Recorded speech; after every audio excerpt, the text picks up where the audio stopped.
Well. Are we in the twilight zone? The range of emotions that the Clemson Tiger fan base went through on Saturday evening was absolutely insane. The Clemson Tigers take on SMU Mustangs in Charlotte, North Carolina, 8 p.m. Eastern Standard Time kickoff this coming Saturday for the ACC Championship game. We're going to break that down. We're going to talk National Signing Day, all of that coming up in today's episode of the All-In Show right here on Clemson Football at the Voice of College Football. Thank you so much for joining us. We really do appreciate it. I am, as always, your host, Tiger Paul Craven. Got my boy Jordan in the back. He'll be joining us momentarily. But before we get into tonight's show, if you're not subscribed to the channel, please go ahead and hit that subscribe button for us. It would really help us out. We are on the road to 6,000 subscribers, and your help with that would be greatly appreciated. Make sure you're sharing the video. Make sure you like the video. This is a live video, so the likes really help us out on these videos. And last but certainly not least, if you would like to support what me and Jordan do here on the All-In Show, the Clemson channel, please go ahead and hit that super chat feature, and your question and or comment attached to that super chat. We'll be sure to respond to it during the live show. And with that said, and without further ado, I'm going to bring on my co-host, Jordan Bowman. What's up, brother? How you doing tonight? I'm surviving. Little bit of a different show than we anticipated when we got off of here for the post-game live video that we did following the Clemson, South Carolina game this past Saturday, huh? Yeah, man. Seriously, what a swing of emotions. Like I've never had this level. Like it kind of reminds me, if you guys remember when Clemson, lost to Pitt in 2016. But it's so much different than that because, well, one, you lost to them and not Pitt. But like the devastation that you felt after that Pitt loss, and then the realization that, oh my God, our playoff hopes are basically out the window now. Yeah. When next thing you know, Michigan loses, and I believe Penn State lost that day. There was multiple top 10 teams that lost on the same day that Clemson did. And you were like, oh, okay, well, this is not going to kill us the way that we thought it would. Well, watching Syracuse take that final knee was one of the most surreal experiences. It didn't feel real because I was so dejected from how not just losing that game, but the way you lost it. Mm-hmm. And the realization that this season isn't over. Like I had already resigned to, okay, well, let's think about what the off season is going to look like. Who's about to hit the portal? Well, right. We'll talk about that. Who's going to, what is Dabo going to do? How are we going to finish this recruiting class? And watching Syracuse take that knee and celebrate that win over Miami was, in the realization that, man, Clemson is about to go to Charlotte after all of that. It was crazy, man. And I'm still kind of processing it. It's definitely been easier to get through my week because I was dreading this week just in general. My phone was blowing up all day on Saturday, and certainly not just from Clemson fans. It was my Clemson friends. It was plenty of South Carolina people too, family, and friends. And so it was pretty cool. I would have liked to have won on Saturday, but it was still pretty crazy. But it definitely made getting through this week, especially getting to today, a lot easier. And I'm in a good place mentally, better than I thought I would be. At least. We'll still kind of give our final thoughts on the South Carolina game, certainly in the show tonight, but obviously Syracuse's win on Saturday over Miami made life a little bit easier, a little bit brighter, if you will, for the Clemson Tigers and certainly the Clemson Tiger fans. what a crazy, you mentioned it, what a crazy spectrum of emotions that all of us Clemson fans went through on Saturday, from just absolute disdain, disgust, anger over the loss and the way the Clemson Tigers, allowed that fourth quarter to go against South Carolina, to the highs of, you mentioned, watching Syracuse take a knee and know that even though we didn't get the job done on Saturday, the season is still not over, and we still have an ACC championship game to play, and hopefully a conference championship banner to hang in the facility. So crazy stuff. We got a ton to talk about tonight. So a quick shout out to the chat section before we get into the show tonight. I'm going to quickly go through this, guys, because we got a lot to talk about, and we still want to give you guys some time for comments and questions at the end of the show, as we always do. So our buddy John Sarian, one of our moderators in here, thank you so much for your continued support of the channel. Bloody Knuckles is in here. That's a new one. I don't recognize that name. Thank you for stopping by if you're new here. Really do appreciate you. Consider sticking around. John Thomas, Isaac Smith. Let's see. Wet Socks is in here. That's everybody I see so far. If I missed you, I apologize. We got 37 people in the live chat right now. Thank you so much for being here. Hit that like button while you're in here. Your support of the channel and the show is greatly appreciated. Jordan, before we get into the show, this is our 98th episode of the All In Show. Yeah, man. Just one more episode, and then we will be doing the 100th episode of the All In Show, and it's going to be crazy. So we still got to figure out what we're going to do with it. We still got to talk online about that. Your suggestions in the chat are welcomed. So if you guys want to get those in the chat tonight, we'll be certain to consider your guys' ideas about what we should do for the 100th episode of the All In Show. But with that said, Jordan, I think it's time to get into the show, because we have a ton to talk about tonight. And I think it fitting that we start the show with the college football playoff rankings. As controversial and as mad as they make college football fans, we got to talk about it tonight. So I thought we would kind of start with these. What were your thoughts? Did anything truly surprise you about the committee's debut of these college football playoff rankings on Tuesday? And then looking at what's setting up in conference championship Saturday, what do you think some of the ramifications could be based off of where they have certain teams sitting as of today? Yeah, I mean, when you look at, especially like, I'm going to start with the top five. I think it's pretty straightforward, mostly. Oregon, Texas, Penn State.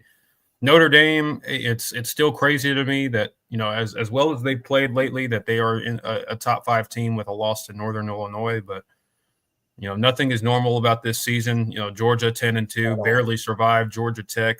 But, they're number 5 because Ohio State went and lost to unranked Michigan for the 4th year in a row.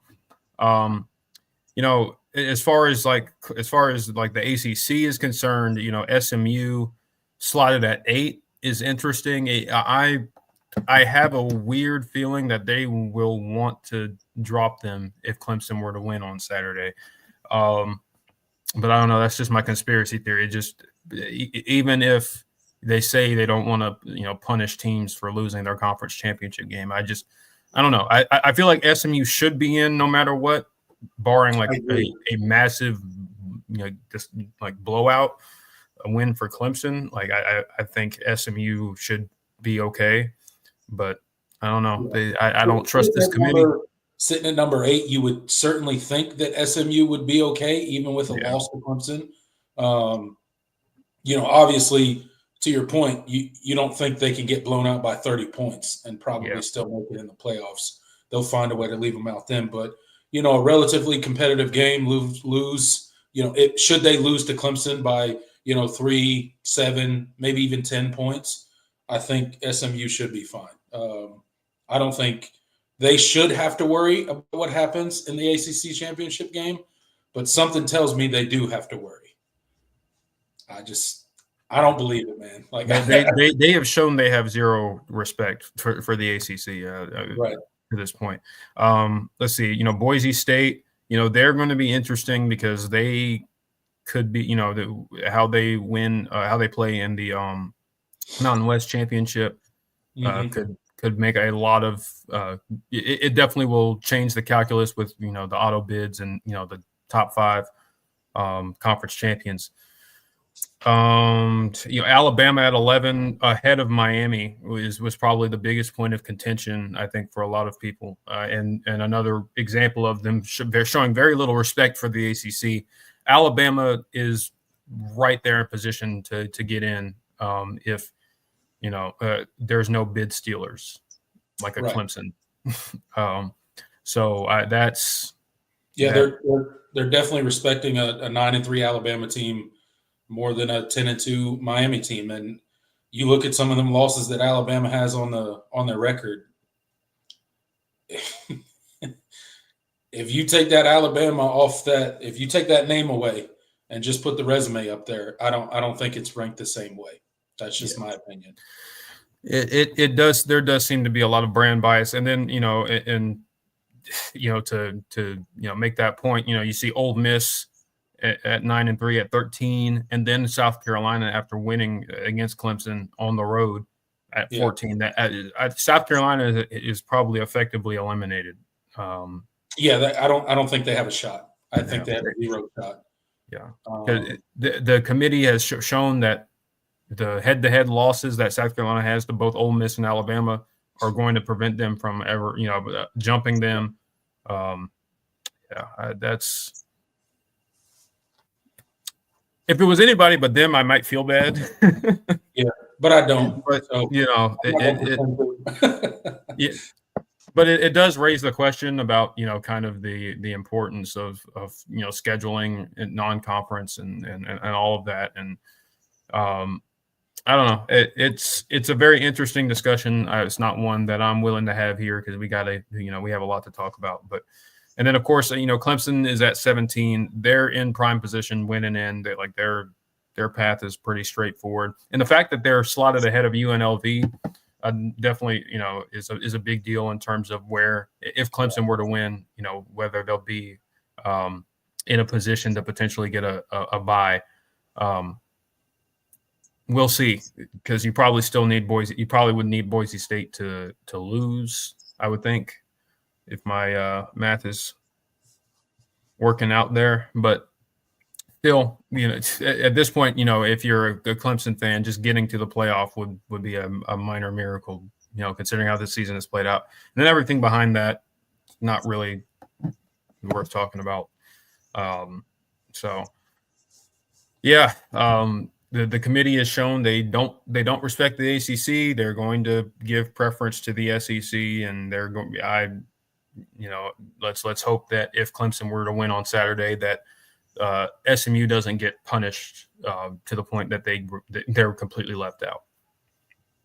Yeah, I honestly think if should Clemson win this game and ultimately end up in the playoffs and SMU get dropped out for that, in my opinion, that'd be ridiculous. You got an 11-1 team playing in their conference championship, and they're going to drop out of the top 12 because they lost. I don't think that's fair, but then again, who knows what this committee's going to do? They've shown certainly last year, and then with some of the rankings this year, that they're kind of capable of anything, and they're going to rank it however they want to rank it, and then they'll come up with whatever narrative they have to spin to make that an acceptable ranking. That's how this committee's always operated, so it won't be any different. They're going to give the nod to Big Ten and SEC teams. We knew going into the 12-team playoff that was going to be the case. So to sit here the week before the final rankings come out, and to act surprised about that would be, I guess, hypocritical, because we knew exactly what it was going to be, right? Yep. Benefit of the doubt is going to go to, first and foremost, the SEC teams, secondly to the Big Ten teams, and then every other conference after that can get the scraps. That's how it's going to be this year. That's how it's going to be every year going forward. Just is what it is. Like it, hate it, doesn't really matter. That's the way the cookie crumbles. So I think you outlined all the kind of big issues that people had with the current rankings that come out. But again, it can look completely different come truly Selection Sunday, right? Right after the conference game. So it'll certainly be interesting. There's going to be a lot of angry fan bases. There's going to be a lot of happy fan bases. YouTube, the college football YouTube community will be set on fire come Sunday, come Selection Sunday when the rankings are released. I am sure of it. So it'll be fun to watch. Clemson, as Clemson fans, we don't really have to think about anything. There's one objective. Either you win the ACC Championship game and get in the playoffs, or you're off to whatever bowl game you're relegated to. That's the long and short of it for the Clemson Tigers. You win and you're in, you lose, and that's pretty much it outside of whatever bowl game you go to. So pretty simple for us. We don't have to worry about it. It's not really in the committee's hands when it comes to the Clemson Tigers. So I guess in that sense, it's a good thing for us. Yeah. And we'll see kind of, I mean, obviously we for Clemson, the calculus is pretty simple. So, win Saturday and then we'll talk, but beyond that. So. Absolutely. All right. All right, guys, if you think these college football playoff rankings are crazy, you should take a look back at the 1990s. I don't know if you guys know this, but little known fact, our buddy Mark Rogers has written his first book called Disputed National Champions, college football's historical 1990s reset. So it basically goes through the historical 1990s reset, deep dives in the chaotic world of college football championship decisions during the pivotal 1990s decade. So if that's something you guys are interested in, if you're a college football historian, or you just like looking back into the past and kind of seeing how college football used to operate, please go check out Mark Rogers' book, again, called Disputed National Champions, College Football's Historical 1990s Reset. You can get it right here, as you see on the Amazon, for $9.99. If you got the Kindle, you can buy it on the Kindle app for 99 cents. So go check it out. Hope you guys do. If you do, please leave a review and let Mark know how you liked it. Yeah, absolutely. Y'all make sure you check it out. It's a great, informative book, quick read. So, like, if you guys have short attention spans, like I do, it's a great read, and it's also full of information, and it's presented in a really, really digestible way. So, yeah, y'all make sure you guys go and check it out if that is something you are interested in. Absolutely. Let them know the guys over on the Clemson channel sent you over there. All right, Jordan, quickly, we got to talk about the transfer portal. It has already hit the Clemson Tigers, and it's not even open yet. We just finished signing day literally today. We'll get into that in just a minute. But before we get into signing day, we got to talk the transfer portal. Clemson's already got at least one, reportedly, that is going to move on from the Tigers and enter his name into the transfer portal, and that is none other than Troy Stellato. Everybody knows Troy Stellato. He's been around Clemson for, I think, 4 years now. Spent majority of his career injured. Had a pretty decent season last year, banged up for a lot of that season as well, but fought through it. This year had a pretty decent season as well. Ultimately tore a ligament in his thumb, had to shut it down for the season a couple games ago, could not deal with the pain, needed to shut it down and get surgery, so that's what he did. And reportedly this week, he has made it known that he is going to be entering his name into the transfer portal. Your thoughts? Yeah, I mean, I said this on Twitter. I was like, this felt like the writing was kind of on the wall. Yeah. It sucks. I think for Clemson, for the wide receiver room, I think Troy has been, when healthy, he's been one of your more consistent guys. He had an interview with the Clemson Insider. It's a good read. He was very honest, kind of with why he decided to enter the portal. He felt like he wasn't growing as a player. A lot of that it was injuries, and of course the introduction of 2 5-star freshman wide receivers, and the decrease in snaps over the course of the season that he got. I think all of that, coupled, and I think it influenced his decision. I think it makes a lot of sense for him. This is his 4th season. He's set to graduate. It's disappointing for Clemson because, he has been such a dependable guy in the rotation when he's been healthy. Really, really great hands, a plus in the blocking game. I think he's going to be a really good player for somebody. If he can, stay healthy, I think, and then that's the biggest thing with him. And I think his career could have turned out so differently if he wasn't injured so much to start his career, because he could have developed into one of the premier guys in the wide receiver room, and he wasn't going to have to fight for his spot with guys that are younger than him. It sucks. But it was one of the defections I'm not surprised about at all, and it felt like it was trending that direction because something had to give, because I didn't think he was just going to stay there and just be a spot rotation player as Bryant Wesco and TJ Moore and even when Tyler Brown comes back, and of course you still have Antonio Williams, like those guys are developing and getting more and more play and featured in the offense. It just felt like he was kind of the odd one out because he was older. So sucks, for Clemson, because I do think that is a loss. And I think you're losing a really, really good football player. But that's kind of the reality of how this, the development of this wide receiver room has turned out. And so, best of luck to Troy. I really, really, I'm going to be following his career, wherever he goes and rooting for him, because he definitely was one of my favorite guys in the room. So I think he's going to be a really good player for somebody. Yeah, absolutely, man. Wish Troy Stellato all the best. I think he gave Clemson all he could give. Unfortunately, he just had a career that was plagued with injuries, and that's not his fault. It's just kind of the unfortunate nature of how things broke for him at Clemson. And you mentioned the young guys that are emerging, and TJ Moore and Brian Wesco. Those guys are going to eat up a ton of snaps. They already are. They're going to continue to garner more snaps because of their development.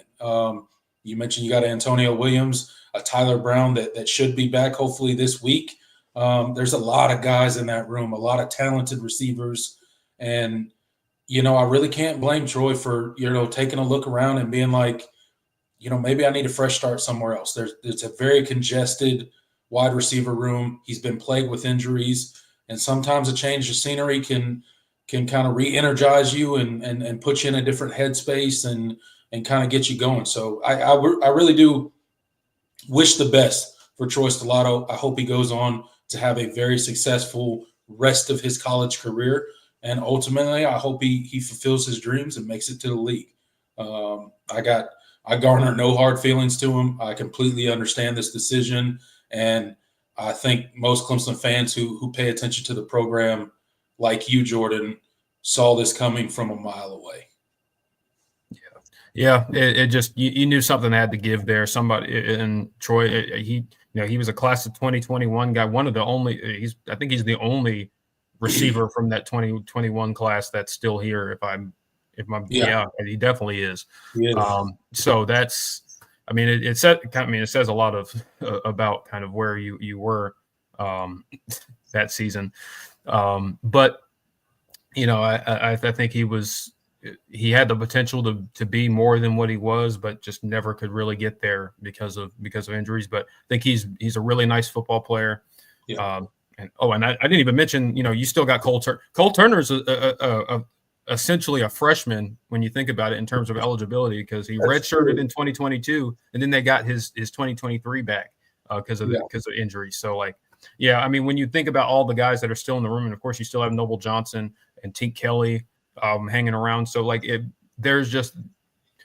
there wasn't a whole he's just kind of in he's the odd man out, like I said.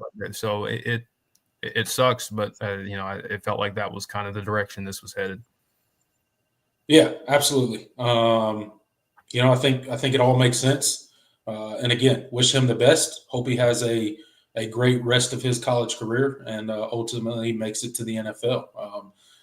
Unfortunately, he won't be Clemson's last transfer portal player that decides to move on from the Tigers. This is just the beginning of it. Again, as the portal opens, I think next week, you'll see probably quite a few guys move on. He probably won't be the only one from the wide receiver group that'll move on. But we'll cross that bridge when we get there, and we'll report on the names as they come. I don't want to do a whole lot of speculation on who's going to leave, who's not going to leave. We'll just react to the news as it comes. Yep.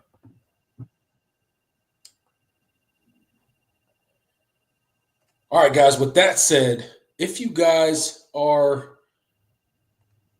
interested in college football betting, if you care to wager a couple bucks on the ACC Championship game this weekend, or the SEC Championship game, or any of the other championship games that will be happening this weekend, make sure you guys stop by the Voice of College Football Bets, and we'll be right back after a word from our very own Mark Rogers. College football is even more exciting with some action on the line, and the games are even better when you're cashing in. And the Voice of College Football is the place to be to get the greatest value. Let's start with my picks. 75% against the money line, 58% against the spread. I've got a 40-year track record. In fact, in 2023, at $100 played per game, you would have netted over $9,300. And guess what? I'm just the warm-up act. Steve Merrill, our ace in the hole, show stopper from Wager Talk. 6 years with the Voice of College Football, over 30 years in the industry. Steve gives us analysis on all the big games, but you can't miss Steve's weekly under-the-radar pick, which went 21-5 against the spread the last 2 seasons. I repeat, 21-5 against the spread. You also get picks from some of our top analysts here at the Voice of College Football, including Steve Dace and Matt Zemek. Become a YouTube channel member or Patreon member for just $99 per month. Go to the main channel on YouTube, click join, and select the betting tier. Do the same thing on Patreon. Make 2024 a winner now. All right, guys, you heard Mark Rogers there. Go check out the Voice of College Football Bets. Let them know that the guys over on the Clemson channel sent you over there. Your continued support for the All In Show and all of the channels under the Voice of College Football umbrella is greatly appreciated. All right, let's turn the page to National Signing Day. We just got finished, Jordan, with National Signing Day. Happened today. Clemson wrapped up their National Signing Day pretty early this morning. Everybody signed very early. Right now, Clemson sits as the number 26 overall class. Got 15 players that signed with the Tigers today. Obviously headlined by Amir Adams out of Florence, South Carolina, Braden Jacobs out of Alpharetta, Georgia, and obviously probably the leader of the class as far as the guy recruiting everybody else, Gideon Davison out of Virginia, just to name a few of the highlights of the class. This has obviously been a weird class for Clemson. 7 decommits. We've talked about it at length on this channel.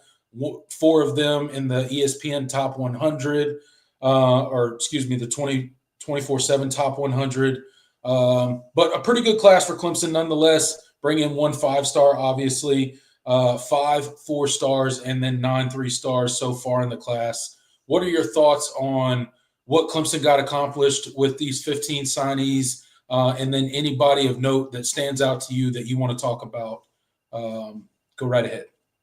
Yeah, I mean, we've, over the past, 6-7 months, we've talked about this class and most of the guys that are in the class, but, I had never really did a full video on some of Clemson's newer additions. I'm thinking I'm going to do like a series of videos. So y'all be tuned in for that, where I go deep dive into all of Clemson signees, and kind of their film and what Clemson is getting in them.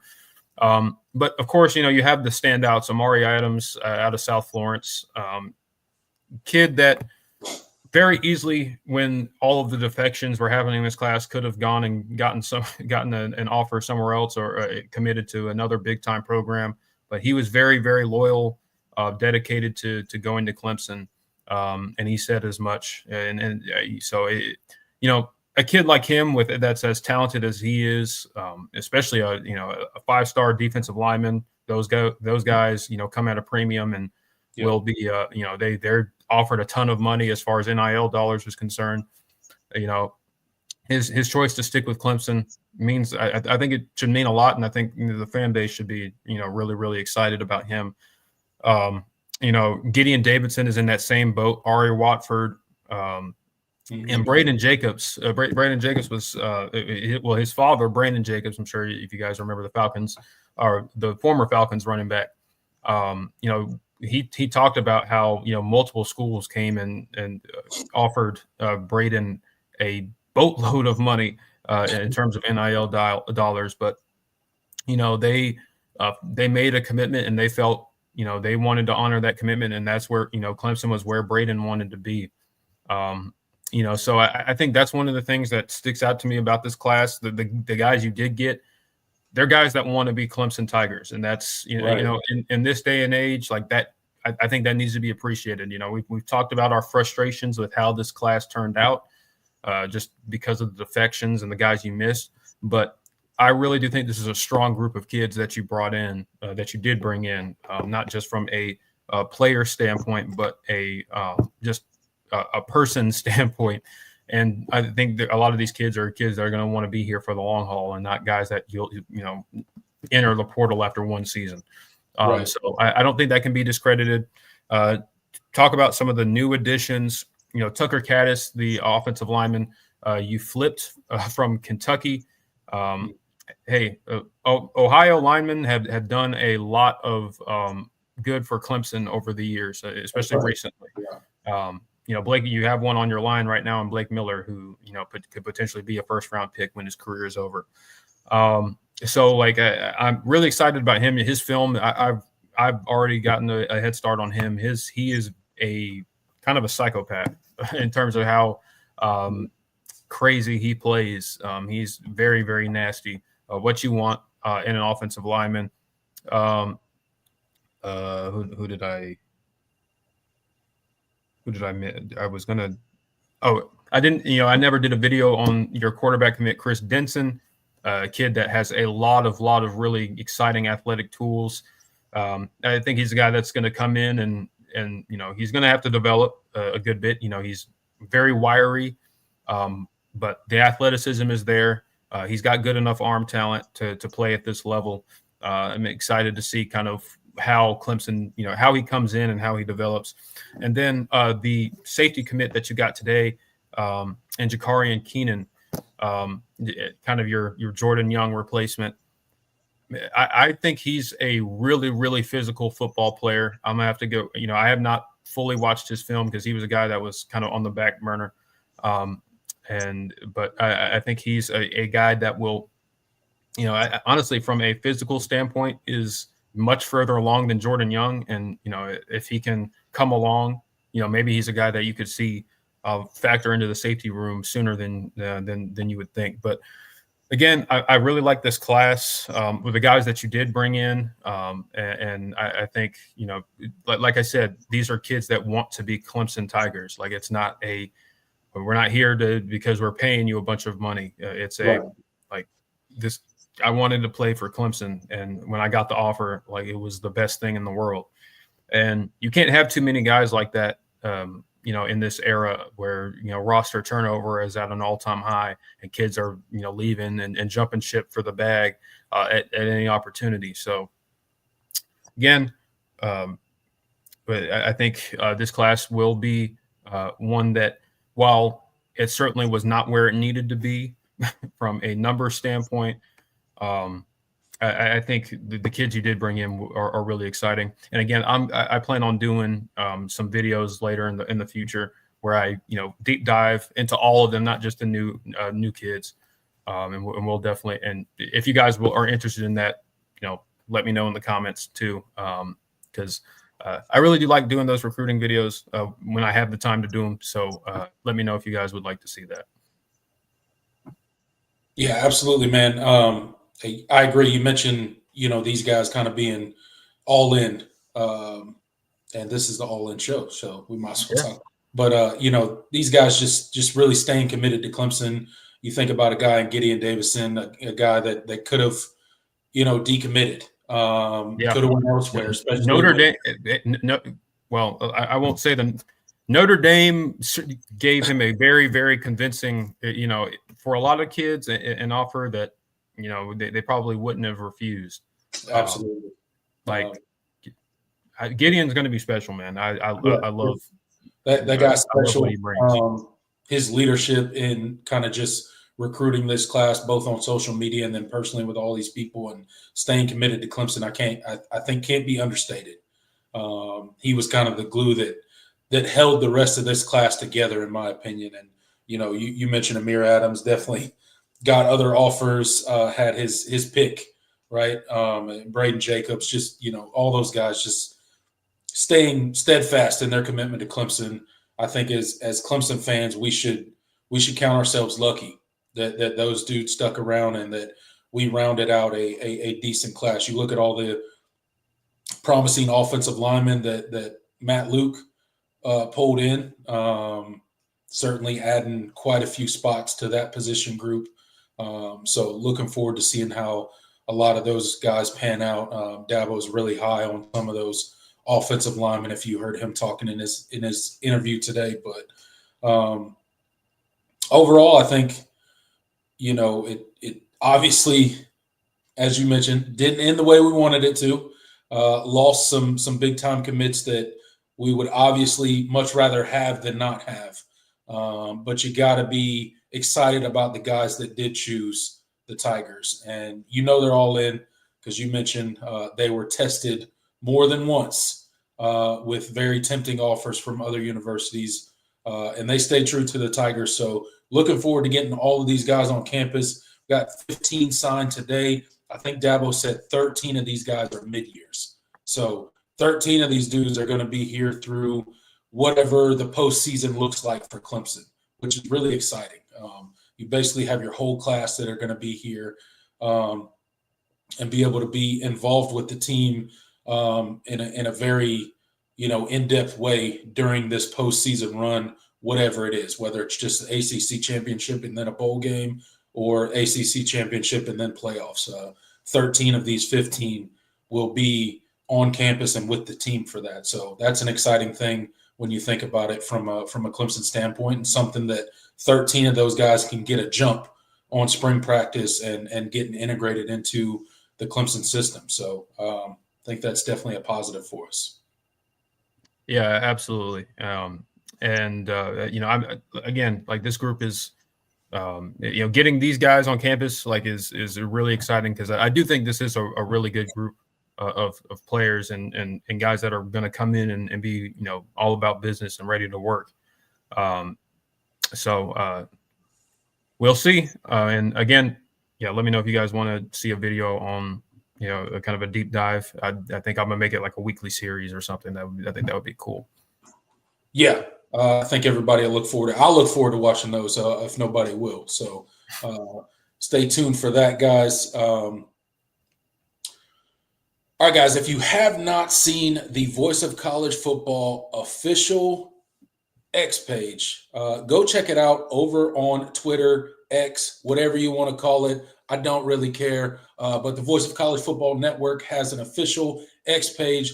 Go check it out. follow it. You see it here.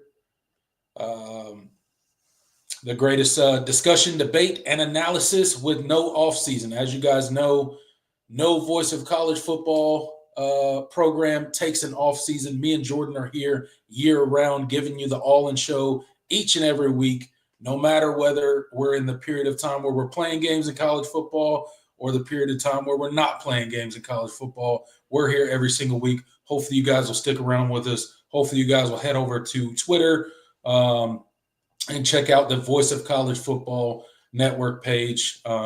Give it a follow. Lots of good information put out over there. Yep. Make sure you guys check it out. Let me see. I don't have my contacts in. At the Voice of College Football. Well, at the VOCFB on X. So that the actual handle. So just type that into the search bar and it should pop up. All right, guys. Moving right along, Jordan. Unfortunately, the time has come, Jordan, for us to talk about this South Carolina game that happened this past Saturday. Time to put this game behind us. But before we do, let's take a look back on what happened this past Saturday, the shortcomings of the Clemson Tigers, where the game went wrong, where the Clemson Tigers lost the game. We've had a couple days to calm down from some of the emotions that we felt immediately following that game on Saturday. If you guys missed our post-game live, I encourage you to go check it out. Me and Jordan were pretty brutally honest, I felt like, in that post-game live. Gave our raw, unfiltered reactions immediately following a pretty gut-wrenching loss to rival South Carolina. So, Jordan, I don't know. I'm sure you've gone back and watched at least parts of the game. I don't know if you could stomach to watch the entire game, but I've gone back and watched parts of the game, and time to give our final thoughts on it. For me, it really came down to critical mistakes for the Tigers.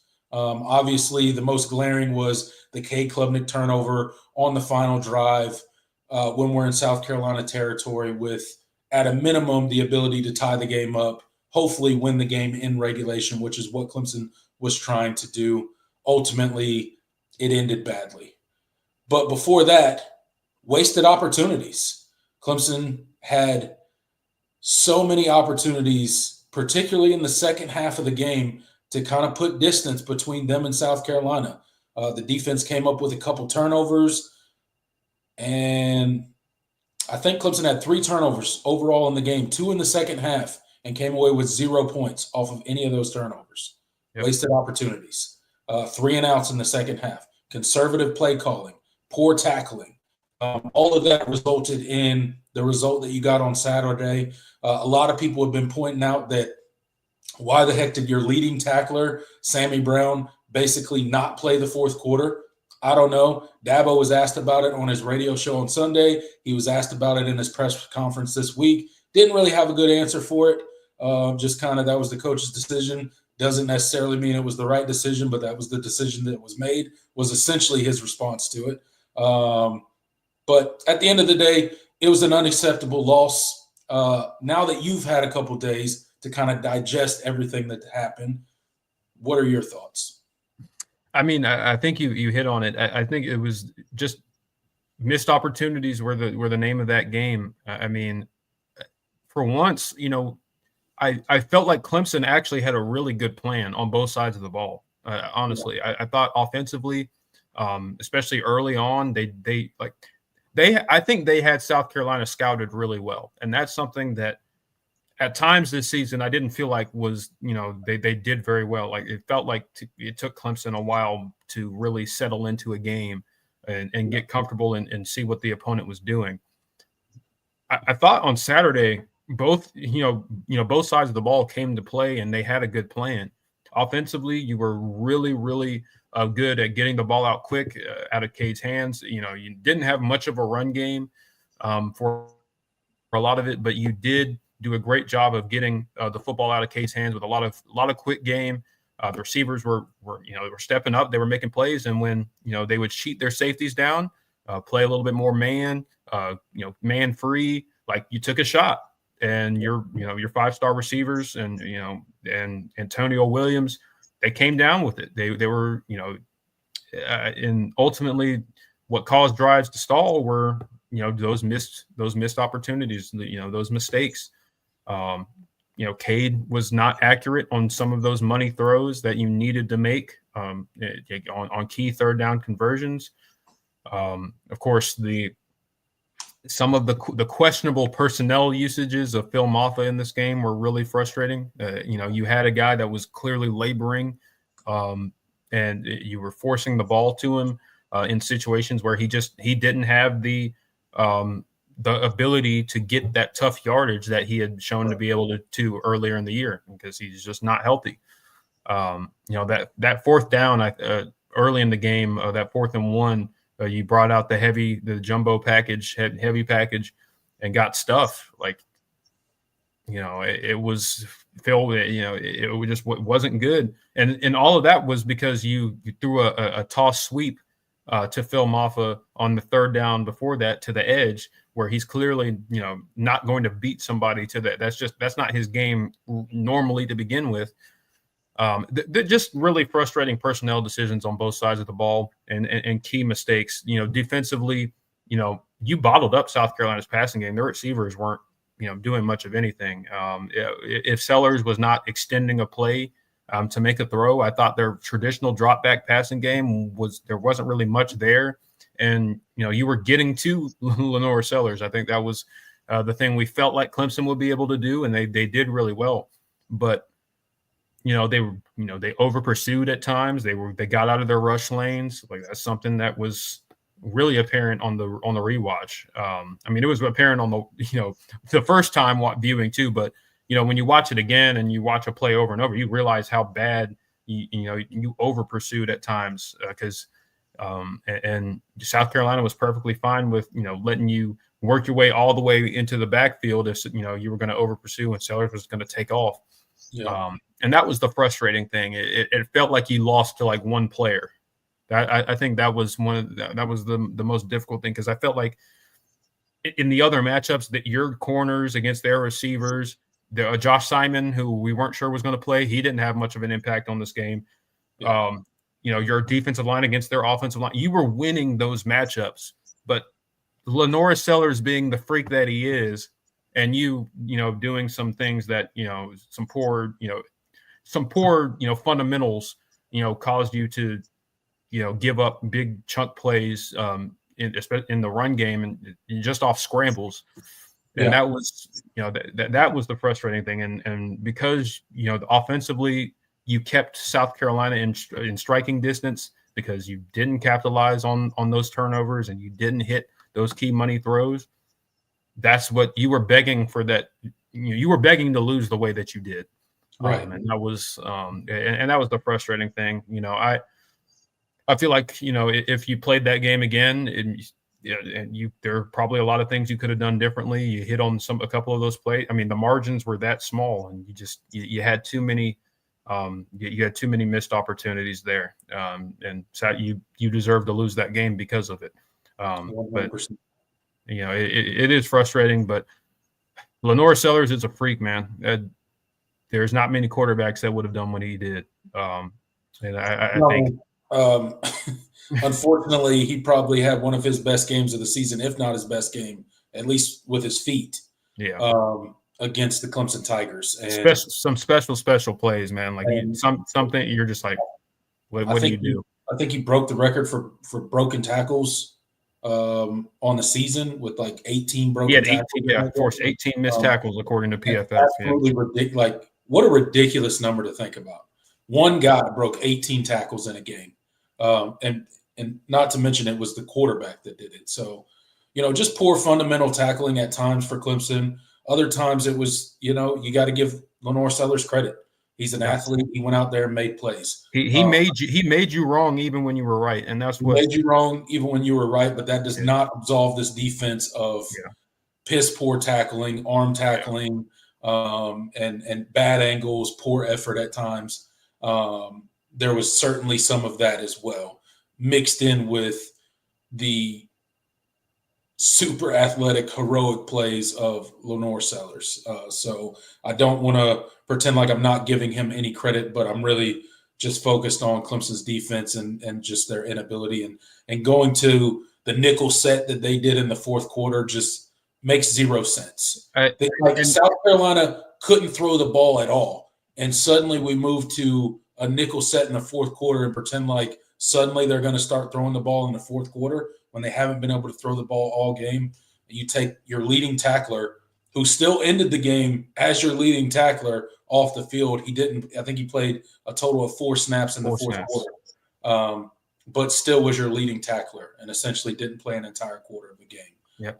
The most important quarter of the game, actually, where you ultimately lost the game. So tons of missed opportunities. We could beat a dead horse, but this game's been talked about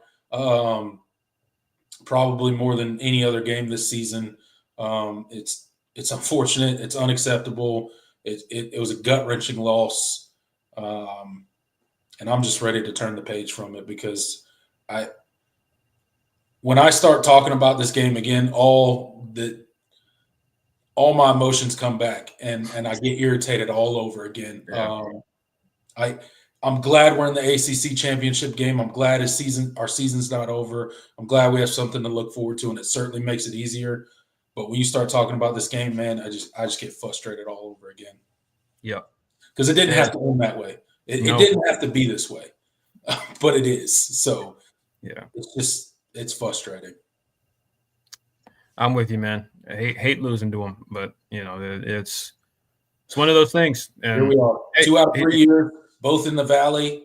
It's unacceptable, man. You can't lose to South Carolina 2 out of 3 years, especially both of those coming at home.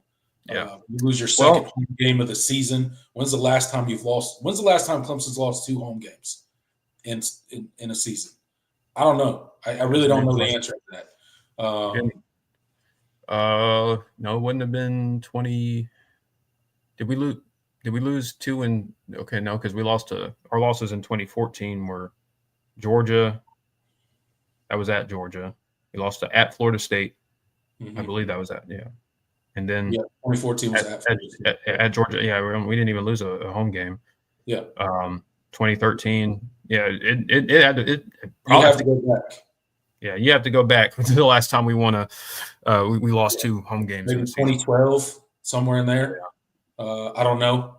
Somebody will look it up later and put it in the comments, but it just shows, kind of some of the unfortunate things that have happened this year. But Jordan, unless you got anything else, I think we're going to go ahead and leave the South Carolina game there. It's been talked about enough throughout the week, and we still got a lot of other things to talk about. So let's go ahead and turn the page. We'll leave the South Carolina game there. Congratulations to South Carolina. That's the last time you're going to get a congratulations from me.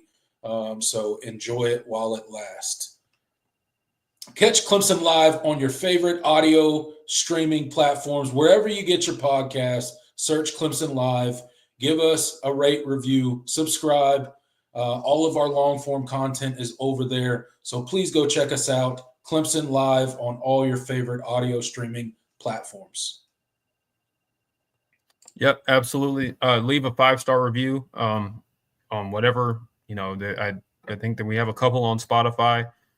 It helps with the visibility as well. Yep. So, please leave a review. Yeah, Clemson Voice of College Football on whatever podcast platform that you use. It'll probably be there. I think we're still trying to get it. I don't know if we have it on Apple yet. I haven't looked, but they're kind of a pain sometimes about stuff like that. But yeah, if we're not there, we'll get there eventually. I assure you. All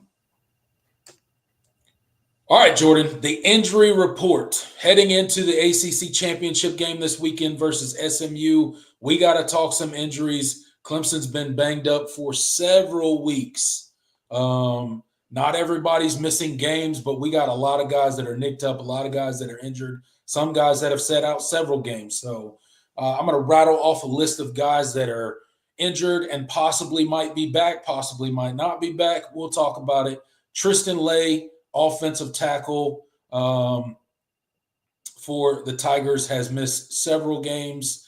Marcus Tate, basically the left side of our offensive line, has been MIA for several weeks now. Hopefully we get those guys back full strength, ready to rock and roll. We're definitely going to need them in this game. We're definitely going to need them for the postseason push, should we have an opportunity for a postseason push. So next guy I want to talk about, RJ Mickens, a guy who was injured on the last play when Lenore Sellers ran it in for that dagger touchdown against the Tigers. You saw RJ Mickens behind him kind of pull up, non-contact injury. He was helped off the field. Not sure the extent of his injury. Hopefully he'll be back for the game. Hopefully it's nothing too serious. DeMonte Capehart, Dabo said that he did get some practice in, but as the week goes on, time will tell whether he'll be able to play or not. If we get that guy back, that'll be a big deal. That can't be understated how significant of a deal it'll be to get a DeMonte Capehart back. And then a guy we've kind of stopped talking about for several weeks because Clemson decided to shut him down and redshirt him. Tyler Brown had that tightrope surgery on his ankle. I think he's been able to go for at least a week or two now. Yeah, but he's practicing right now. They held him to try to get his year back. They got his year back. He redshirted this season, but he's a green lighted for the postseason. So I'm assuming we'll see some Tyler Brown in this ACC championship game. And a guy that has missed zero time that I want to talk about, Phil Maffa, the health of Phil Maffa. He's looked hurt for probably 4 weeks, really labored for about 4 weeks. He trots out there in the South Carolina game. He goes out of the game on more than one occasion where he's clearly banged up, clearly injured, not doing well. So I put him on the injury report list just so we can talk about what do we think his level of health is going to be heading into the ACC championship game, and how much he's going to actually be able to go. So thoughts on the injury list, the significance of the guys on here, who we're going to get back, who we're not going to get back. Jordan, what are your thoughts? Yeah. As far as injuries are concerned, I mean, I think you're in a better place than you were last week. You did see DeMonte Capehart play a little bit in that South Carolina game. He definitely gave it a go. They limited his snap count. So Yeah. hopefully, he's made enough progression, through the week that, maybe you can have him out there a little bit more. The RJ Mickens situation is going to be interesting because that did not look good. I think he got rolled up on or by a teammate. Somebody stepped on. I feel like that's what it was. I'm not sure, but it was because I didn't want to rewatch that play too many times because it would make me feel sick all over again. We know why. Yeah. So good to have him back. A guy we didn't talk about in the I don't believe we discussed it in the post game, but Shelton Lewis played. Shelton Lewis did play. Yes. Yeah, we had no idea. I was like, I think I noticed it like halfway during the game, like halfway through the first quarter. I was like, wait, is that two that I'm seeing out there? And I was like, oh my, okay. We had no idea that Shelton was going to. When did he get back? Yeah, it felt like he was going to be shut down for the year. So that was a wrinkle that I probably helped at least a good bit from a secondary standpoint, and helped you defend the pass the way that you did. But yeah, getting him back, if he is good to go and playing nickel, like that's going to help a ton. Yeah. And who'd you meet? Yeah, Phil Maffa, of course, is a guy that you hope that he's. I hope Clemson is smarter with how they implement him in the offense on Saturday. Let's just say that, and hope that if he's laboring, you give another guy an opportunity, because right. Jay Haynes 2 carries for 11 yards when your feature back is clearly not 100%. I don't get that, man. And by not 100%, like not even close. Like Phil Maffa at this point might be like maybe 60%, if that. Yeah. Like he looks like he is struggling out there at no fault to his own. Like I'm not attacking Phil Maffa. I'm not saying I don't want Phil Maffa on the field, but he just does not look well. So I'd love to see him out there and feeling great and running like we know he can run. But, if he can't, you got to give another guy a go. And you got some dynamic backs behind him, albeit not as good as him, not as trustworthy as him. But you got some guys that I feel like can get the job done if he's too injured to play the way that he needs to play. So that's why I kind of added him to the list. What's your thoughts on Tristan Lay, Marcus Tate? You think there'll be a full go for this game?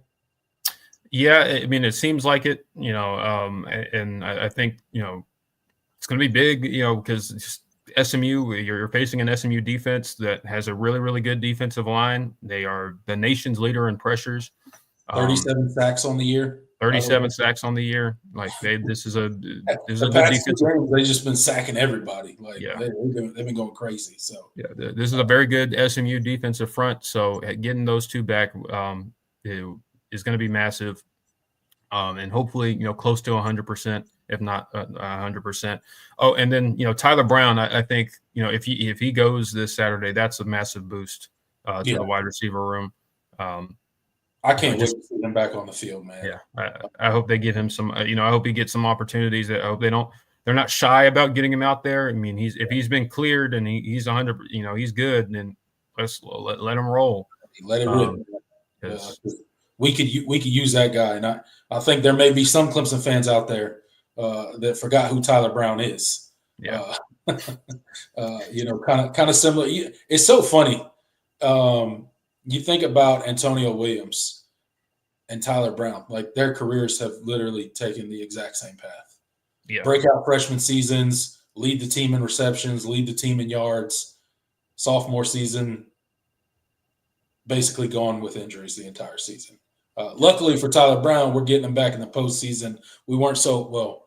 I guess Antonio Williams came back in the postseason last year, but he was still not well. When he came back. So hopefully Tyler Brown's a full go. I think that would be a shot in the arm for this offense and put another dynamic playmaker out there with the likes of Brian Wesco, TJ Moore, Antonio Williams, and all the rest of the guys that we got. Jake Brenningstool, all the guys out there. So definitely be a good thing if we can get him back going. Absolutely.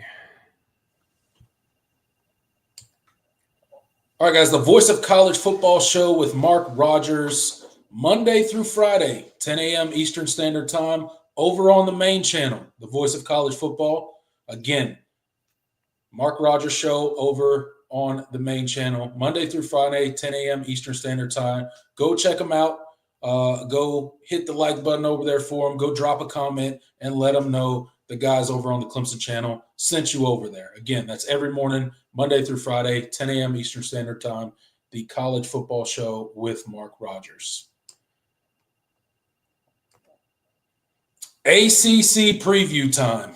Jordan, even with our preview heading into the South Carolina game this past weekend, we still did not have great feelings of our chances of making the ACC Championship game. Clemson, obviously 7-1 in the ACC. SMU comes in 8-0. Luckily, our boys up north, the Orange, Syracuse, got the job done, handed Miami their second conference loss. Miami loses to Georgia Tech, loses to Syracuse, ultimately pushing Clemson into that number 2 spot in the ACC. And we'll be facing off against an 11-1 SMU team coming in as hot as can be. Their only loss coming to a BYU team only by 3 points. This is a good team, man. This is a dynamic team. This is a team that's going to come in. They're going to be fearless. They're going to be looking to steal the crown. And they're going to be looking to take down the team that's most recently won the most ACC championships in Clemson. You look at this SMU team, you try to find some crossover games. They had 5 common opponents. They played Florida State, Louisville, Sanford, Pitt, and Virginia. And I know Transitive Properties do not compute in college football. But it is of note that they beat each of those teams by more points than Clemson beat them by. What you take from that is what you take from that. It's just worth a mention. Obviously, they beat Louisville. We lost to Louisville. So what are your overall thoughts on, before we get into the game and before we start breaking down SMU and Clemson, just give your overall thoughts on the craziness of Saturday, how Clemson ended up in this ACC championship game, and kind of your emotions as you found out, and how you feel now heading into this ACC championship game. Yeah, I mean, it was surreal. When Syracuse was kneeling that ball out, and they ran it down Miami's throats on that final drive to seal it. It was unbelievable. Just it was a swing of emotions I don't think I've experienced as a fan. Like, that feeling of hope, utter hopelessness, replaced by, oh my God, that you got a chance. Yeah. I'm really excited to get back into the ACC championship game. I felt like this is where this team should have been, coming into the season. I felt like this was a more of a 10-2, type team that was going to be right there and to make the ACC championship game. Yeah. Didn't happen the way we thought it would, but I'm certainly happy to be in it. I'm never going to turn down an opportunity for Clemson to play in Charlotte, especially considering Dabo's track record in Charlotte. So, it's going to be a really exciting day on Saturday. I hate that it's at 8. I hate that it's always in the evening. 8 o'clock. Yeah, Always. It's going to be killer. I was thinking about going to this game, but it's not going to work with my schedule that Saturday. But I'm excited for this game, and I think, like you said, SMU. This is a very, very good SMU team. They're the favorites in this game for a reason. As far as point spread is concerned, this is a very, very good team, really complete, and with a lot of high caliber athletes, more than you would expect from a team that was just in a group of 5 team last season. Like, they have this is a really, really good roster, and especially their starters. This is a really, really good football team. Yeah, definitely a good football team. It feels so different this year. We were kind of in a similar situation 2 years ago when we lost to South Carolina, and that kind of cost us a playoff berth. But we ultimately still had the ACC championship game against North Carolina, right? But this feels completely different. One, obviously, because, we didn't think we were going to be in the ACC championship game, and then suddenly we were. And our season was over, and our playoff hopes are completely gone, and suddenly they're not, right? So Clemson wins, and they're in. SMU, as we mentioned before, obviously they win and they're in. If they lose, I still think they should be in. I don't think this game should be consequential as far as a playoff berth for SMU, but again, we shall see. But with that said, Jordan, let's go ahead and dive into the game. Like I said, SMU comes in 11-1 on the season. Their only loss, a 3-point loss to BYU. Clemson comes in 9-3, losing to Georgia, Louisville, South Carolina on the season. So let's talk about this SMU offense. You mentioned that they got some dudes. They don't quite look like the team you would expect to be moving from a group of 5 conference into a Power 4 conference, and it being their first year. You look at some of the athletes they got on the field. Obviously, this offense starts with Kevin Jennings, their quarterback.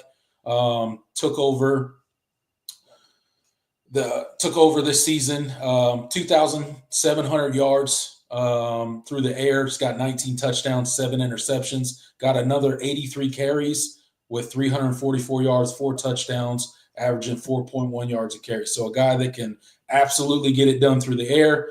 A guy that can also hurt you with his legs. We know that Clemson's defense has been susceptible to that. Look no further than last weekend, and that's the last mention I'll have of that. And then obviously they got a dynamic running back, came from Miami, followed the coach, Rashard Smith, 193 carries, 1,100 yards on the season, 14 touchdowns, and a 6-yard average per carry. So really good season he's having. And then at wide receiver, or pass catchers, because there's a tight end in here as well, but they got 4 or 5 guys that are just kind of neck and neck as far as stats. They got some dynamic players on the outside. Roderick Daniels, 30 receptions, 502 yards. Keyshawn Smith, 30 receptions, 499 yards. Jordan Hudson, 31 catches, 363 yards. And then the tight end, R.J. Maryland, 24 receptions for 359 yards. Like I said, lots of weapons to choose from. 2,100 yards passing on the season, 3,100 rushing yards on the season. Pretty dynamic offense, an offense that can beat you a lot of different ways. Let's hear your thoughts on this SMU offense, their playmakers, and how this Clemson Tiger defense is going to match up and try to limit some of the stuff that they're going to attempt to do to put up points against these Tigers this weekend. Yeah, I mean, you mentioned it. Just the amount of weapons that this offense has, and the crazy thing is with how good they've been recently is that they haven't had R.J. Maryland, their tight end. He's probably out for the season. Really, really outstanding tight end, arguably the best in the ACC when healthy. So, and not having them in their offense not really falling off at all, kind of just speaks to how good they are, how good Rhett Lashley has done as head coach and primary. This is his offense, this is his baby. They do a lot to manipulate coverage, lots of motions, and they have guys with speed that will make you pay, especially when you play a lot of man coverage like the way Clemson does. So this is going to be a really, really tough matchup. And you mentioned that Kevin Jennings, how good he is in the air and on the ground, just makes it that much more difficult. He, a much better fit for Rhett Lashley's system than I think Preston Stone was. Yeah. And it kind of showed, early in the year. And so he's kind of settled in, and, once he took that starting job, he's never looked back, and he's been really, really dynamic. Got third-team All-ACC honors this week. That's one thing we didn't talk about is all ACC teams, but that we can discuss that later. But again, this is a really, really dynamic group of pass catchers, and of course they have a really, really dynamic running back in Rashard Smith, one of the fastest players in the ACC. You're going to have to get hands on him. You're going to have to tackle because he can make one guy miss, and it's going to be hard to catch him. So again, really, really good offense. I do think that their weakness is probably their offensive line. They do, they can give up pressures and sacks. Kevin Jennings has made them a lot. He's another quarterback that can make you, wrong even when you're right. Not to the degree that Lenore Sellers is. He's obviously a lot more wiry. If you get hands on him, he'll go down. He's not going to, break a bunch of tackles and steamroll guys. He's not that kind of quarterback, but he does make plays with his legs. But he also, and he also makes plays with his legs to throw, not just to run. So again, this is a really dynamic offense, one that I think Clemson is going to have a lot of problems that they're going to have to account for, especially with the consistent issue of tackling and the lack of discipline there at times, and maintaining your rush lanes, especially combine those things with what you showed this past Saturday. Rhett Lashley is going to do some things to make Clemson look silly, I think. So we'll see kind of what their game plan is. You're going to have to cover, and you're going to have to tackle, and you're going to have to be disciplined because they're going to throw a lot at you as far as eye candy. And so you're going to have to be really, really disciplined in order to get stops against this team. Yeah, absolutely. This defense is going to have their Their work cut out for them. Wes Goodwin's going to have to come in with a really good plan. You hope you get guys like DeMonte Capehart back for, significant snaps in this game. Obviously, him and Peter Woods in the middle would be a great combination there. But you need guys to set the edge, right? We can't make the same mistake that we did against South Carolina where you over pursue the quarterback and give him avenues behind the defensive line to gain big chunk yardage on the ground. This Clemson defense cannot allow SMU to come out there and establish the run early because then it turns into a long day for the Tigers, right? So containing the quarterback and stopping that run is first and foremost. And then obviously the Clemson secondary, they're going to have their work cut out for them. I mentioned all the playmakers they have out wide. These guys are dynamic pass catchers, and our corners, our safeties are going to have to really lock in and try to affect them. We got to try to get pressure on the quarterback, but, again, not over pursue, keep him within the pocket and hopefully come up with, a few sacks, hopefully limit their running game, make them more one-dimensional. And I think that's Clemson's avenue to a successful ACC championship game on the defensive side of the ball. Again, a lot easier said than done. Definitely. I think, how this defense, is prepared and in this game, I think is ultimately going to be the difference in whether or not you come out of there with a win or not. I think you need the defense to I don't think Clemson wants to get into a shootout with this team. That's for sure. This is a team with a ton of speed, so our linebackers are going to have to be super athletic, run sideline to sideline, and really show out this game. They're definitely our linebacking core definitely capable of it. But again, this is going to have to be a really good game from the defensive side of the ball in order to at least limit. I mean, SMU is going to get their points. You're not going to hold them to 10 points or anything crazy like that. Like SMU is going to score.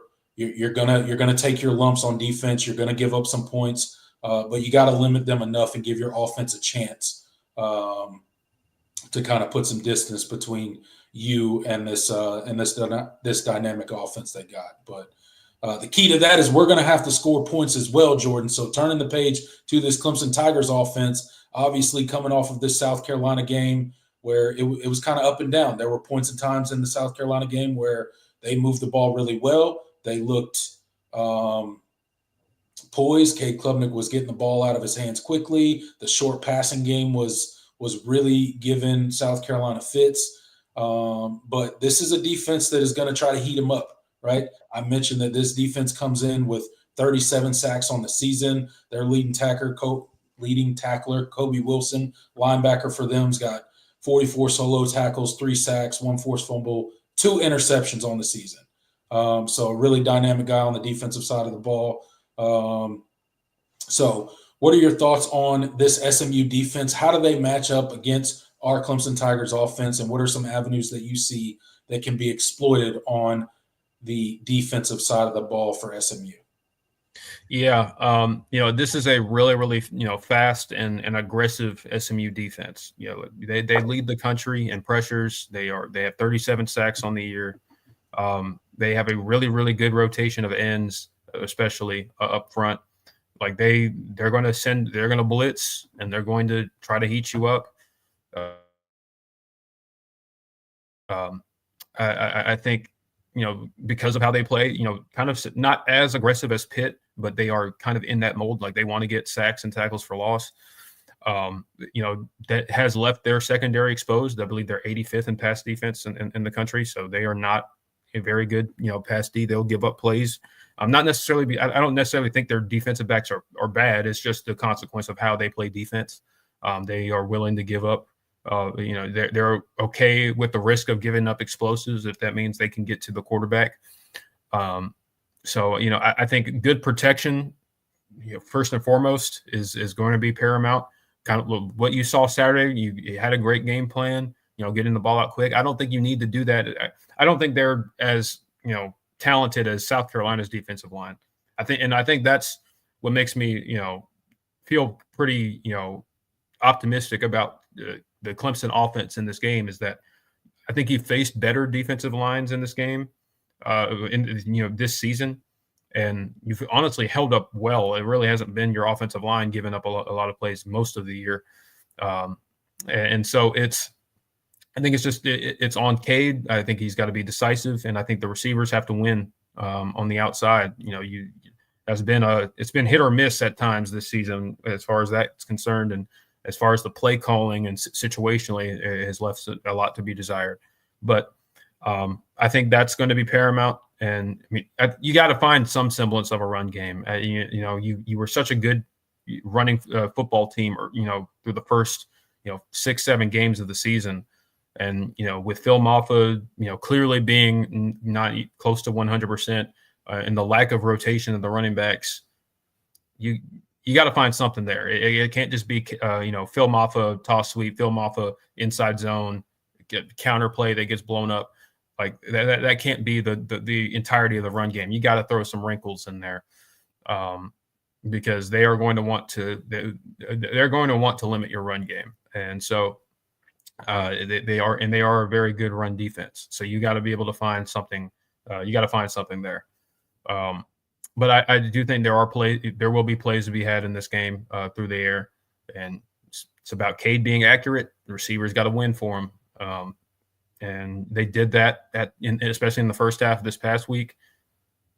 See if they can do it again, because I ultimately think that'll ultimately be whether the difference in whether or not you're scoring 20-something points a game or you're getting into the 30s, because I do think there will be opportunities to score a lot in this game, but you got to make the plays, and that's something we haven't seen as much the second half of the year. You're muted. Sorry. Yeah, no, without a doubt. Certainly, it's going to be an interesting game, man. It's odd for Clemson, just the way that we ended up in this game, last minute type deal. But I got a good feeling. I think Clemson, will match up athlete for athlete well with SMU. Obviously, if you look at the rosters from a ranking talent standpoint, obviously Clemson has the edge. SMU comes in with more momentum, but again, Cade Klubnik got to take care of the football. Turnovers will get you in a bad way really quickly in this game. So being smart with it, taking care of the football. Offensive line, we need them to protect Cade, right? We need them to really have themselves a day. Need those guys back healthy. Marcus Tate, Tristan Lay, need all those guys back healthy. Just need Cade Klubnik to do his thing and have himself a game. Yep. And I think he's. I mean, I seeing the. I think there was a quote. I didn't. But I think when he was interviewed, that he sat in his car after the game on Saturday and didn't talk to anybody. But until he found, and then when he found out that Clemson was going to be playing in the ACC Championship game, like he was just like everything that had been trouble. Like all of a sudden he was like, he was filled with like this, sense of confidence. I mean, obviously he's won this game before, right? And so I think Cade being familiar in that setting, obviously, especially under the circumstances in which he did the first time, I do think lends a lot in this matchup. Clemson does have the experience. They have guys that they've played in this game. This is not anything new for this program. Obviously, this is our 10th appearance in the ACC Championship game. So it's a pretty special thing, and so I do think that is a dynamic of this matchup that not a lot of people are talking about, is Clemson's experience in these types of games that SMU doesn't. And the fact that SMU, as good as they've been this season, schedule wise, they hasn't, I don't think they faced a team with the caliber of talent or athlete that Clemson has. So as much as we have to play SMU has to play Clemson. So that's something that, the national writers are not going to talk about because, Clemson has, underperformed in these types of games up to this point. Yep. But I do think it is worth considering. And, obviously things would look a lot differently if you had closed out the game on Saturday from a optics standpoint, and people would be feeling 100%. I mean, look, there's a lot of criticism out there of this Clemson Tiger team. And the criticism is fair. And this current team has earned a lot of that criticism, right? The fact that your best win is against a very injured Pittsburgh team, and the fact that that win came on a last-second heroic play from one Cade Klubnik, that looks bad for you. The other two teams with, really good records and would be considered good competition, you lost every single one of them: South Carolina, Louisville, and Georgia. So all of that criticism is fair. All of that criticism is true. It's accurate. It's unfortunate. It's not the way that we wanted this season to go. But at the end of the day, with that said, the team has to put that stuff behind them. They can't listen to that noise. You have an ACC championship. Clemson's got they are gifted an opportunity right now. They're on their third strike, and third strike, you're out, right? They have wasted multiple opportunities this season for controlling their own destiny with Louisville. Didn't get the job done. If they would have won against South Carolina, they probably have a pretty good chance of getting an at-large bid into the college football playoff. Struck out again. Didn't get the job done. So here's your third and last opportunity, 2024 Clemson football team. You're in the ACC Championship game. You beat SMU. You're in the playoffs, and you get to hoist another ACC trophy. You don't? Well, your season's done. And say hello to the Pop-Tart Bowl or the Citrus Bowl or wherever they send us. You're off to eat as many Pop-Tarts as you possibly can. I don't know. But, I want to see this Clemson team come out and look like they got something to play for. I want to see this Clemson team come out with some fire, with some, some swag about them. Don't waste this opportunity, because this Clemson Tiger team has wasted multiple opportunities this year, if we're just being honest. So don't waste this one. Come out with some fire, come out with some tenacity, come out with your, with the right attitude. And put it on SMU. That's what the Tigers need to do. Reclaim your crown as the ACC championship game, and then let's see what matchup we get in the college football playoff, and let's see if we can make some noise. That's where I'm at. But the team's got to go out there and earn it. Everything's in front of you. Somehow you control your own destiny again. As crazy as that sounds, looking back at how the season's gone, but Clemson controls their own destiny. So win and you keep going, lose and you go home. Yep. There you go. Ultimately what it is. And special teams don't, the conversation we've had about special teams is the same that we'll have each week. Don't lose. just please don't do anything to lose you the game. That's all we can hope for these days with special teams at Clemson. Really sad story. Aiden Swanson, 35-yard punts. Just don't, kicking a kicking game that you can't trust to not, have one blocked. Hell, like you've had an extra point block this year too. So even the short ones aren't. Watch this game come down to a kick. Jesus, man. And the thing is like when Clemson was driving at the end on Saturday, I was like, good Lord, please punch this in. And it's funny. I was like, I don't want this to end on a kick. Touchdown. Yeah. And I didn't even feel like the game was going to end on a turnover. So like that didn't even. So when it did end on a turnover, I was like, wow. I guess That's the I one got my wish. Coming. Yeah, I got my wish, but not in the way that I wanted. It didn't end on a kick. It did not end on a kick. That's for sure. Oh, man. Wow. All right, Jordan. We'll go ahead and leave that preview there. Shout out to Syracuse before we turn the page from this. Yep. Shout Graham out to Brown. Appreciate you guys. Thank you so much. Our brothers from the North, the Orange guys got to stick together. So we appreciate that. You giving Clemson new birth into the ACC Championship game, new momentum, and let's see what we can do with it. Let's not waste the opportunity that Syracuse has given us. Yes. That would be very nice.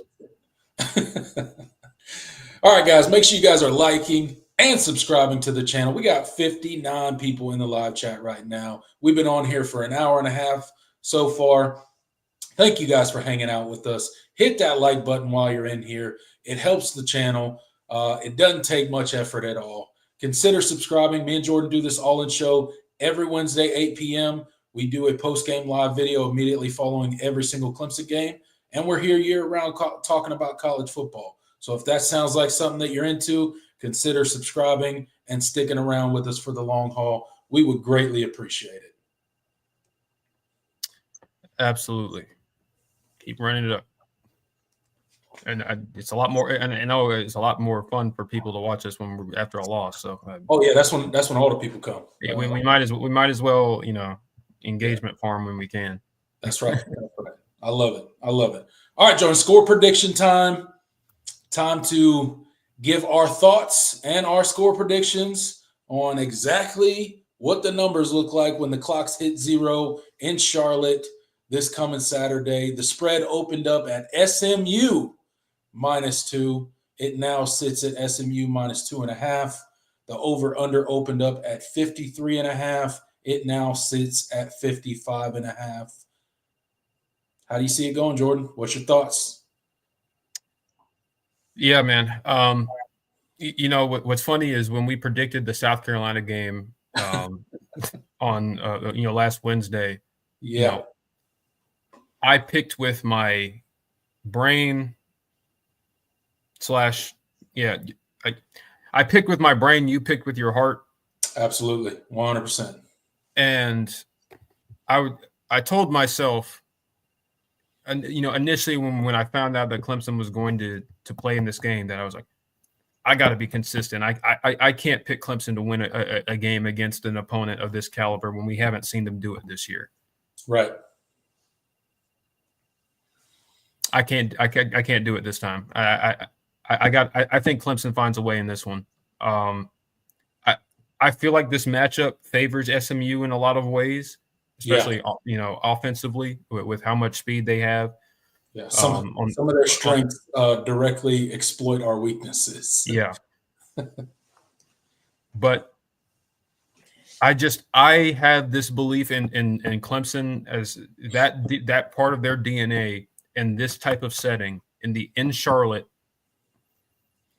It's hard for me to bet against them, man.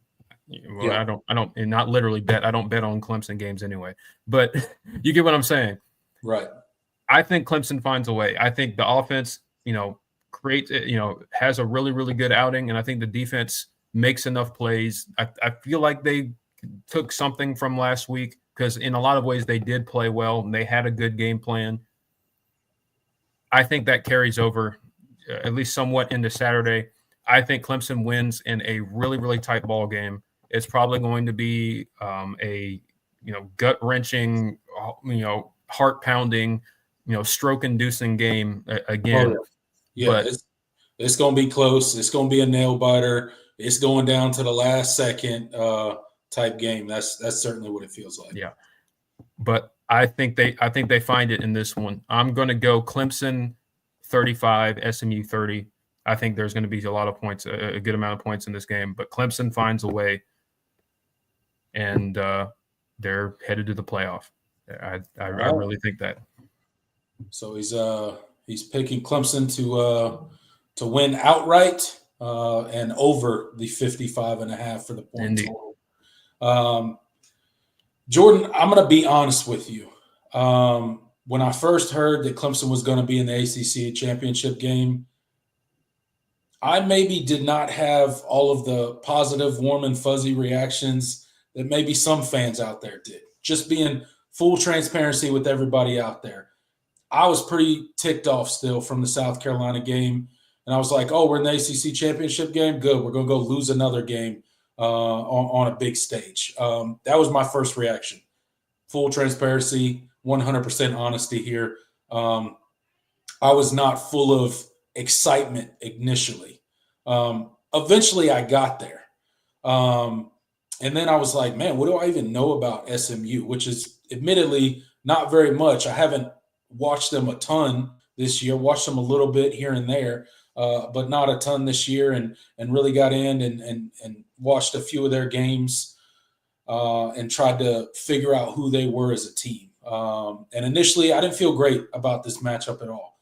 You mentioned a lot of the things that they're very successful doing on offense is some of our weakest points on the defensive side of the ball. So that's not super comforting.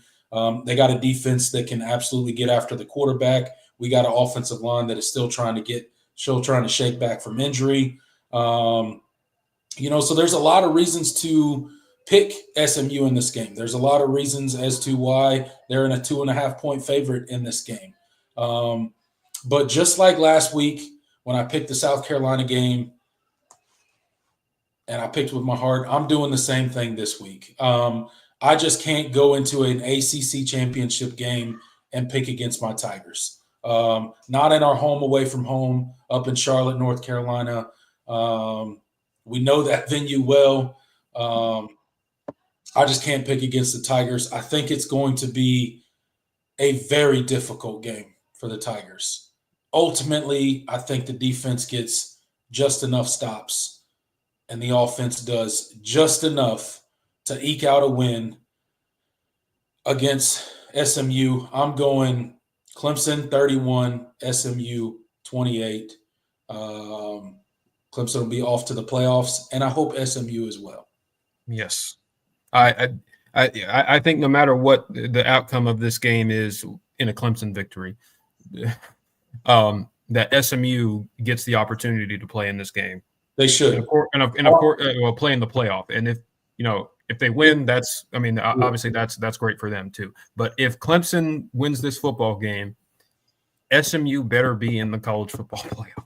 They have to be. Look, we've heard this committee on more than one occasion say, hey, we're not going to penalize people for playing in their conference championship games.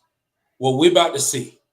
Yeah. Because I think Clemson's going to win this game. So we're about to see if they're true to their word, if they're truly not going to penalize people for losing their conference championship games. Because I don't think they should.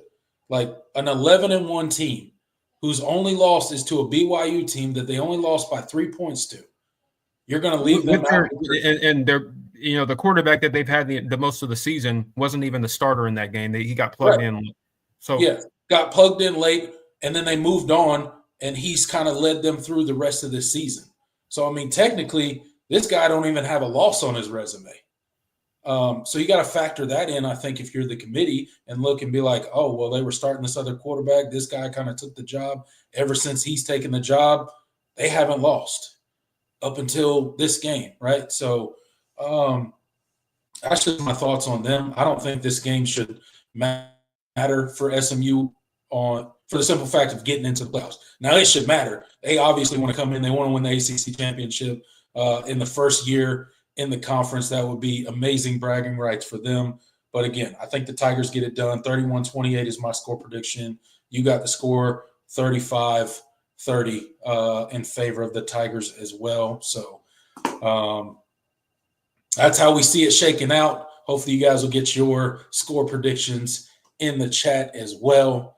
But Jordan, before we move on to our next segment, you mentioned the All-ACC selection. So I did want to kind of put that on the screen real quick so everybody could see it. And it would let me get this out of here for a second. All right, there we go. 2024 All-ACC selection for the Tigers. You got Antonio Williams, Blake Miller, Barrett Carter, Marcus Tate, TJ Parker, Avion Terrell, Phil Maffa, Jake Brenningstool, Walker Parks, and Peyton Page. Your thoughts on Clemson's All-ACC selections, Jordan? Yeah, I mean, it's good for the program, first and foremost. I mean, Clemson had the most selections on the All-ACC teams, in a year where you had 3 losses. I mean, that's good. I mean, and it's a testament to how talented the roster is and the fact that you kind of squandered some opportunities this season. Let's hope you don't squander another one on Saturday. But I mean, when you look at it, Antonio Williams, first team, deserved, 100%, almost 900 yards receiving and rushing, double-digit 11 touchdowns. Just he's been everything that you hoped he would be this season, and hope he has another big game on Saturday. Blake Miller, especially when he's healthy, one of the best offensive tackles in the league. I think he deserves to be there. And Barrett Carter got announced as a Butkus Award finalist. Big deal for him. We're really excited. I was kind of surprised to see that he was first team. I feel like at times this season he certainly did not play his best. But I think it's a respect to him being a senior first and foremost, and then he's been one of the staples of this defense for multiple seasons. So good for him. Marcus Tate is here to start the second team, I believe. Yep. Marcus Tate. Yep. Obviously, one of your most important offensive linemen, and when he's healthy, at least he is really, really steady. TJ Parker, at defensive end, honestly was surprised he didn't get first team, having double-digit sacks on the year, which is also another thing. I believe one of our BYOG or cells, when we did our season preview, was that TJ would have double-digit sacks. It was. And so that was cool. I think we sold that, to be honest. So he's been even. Yeah, we might have. I don't know.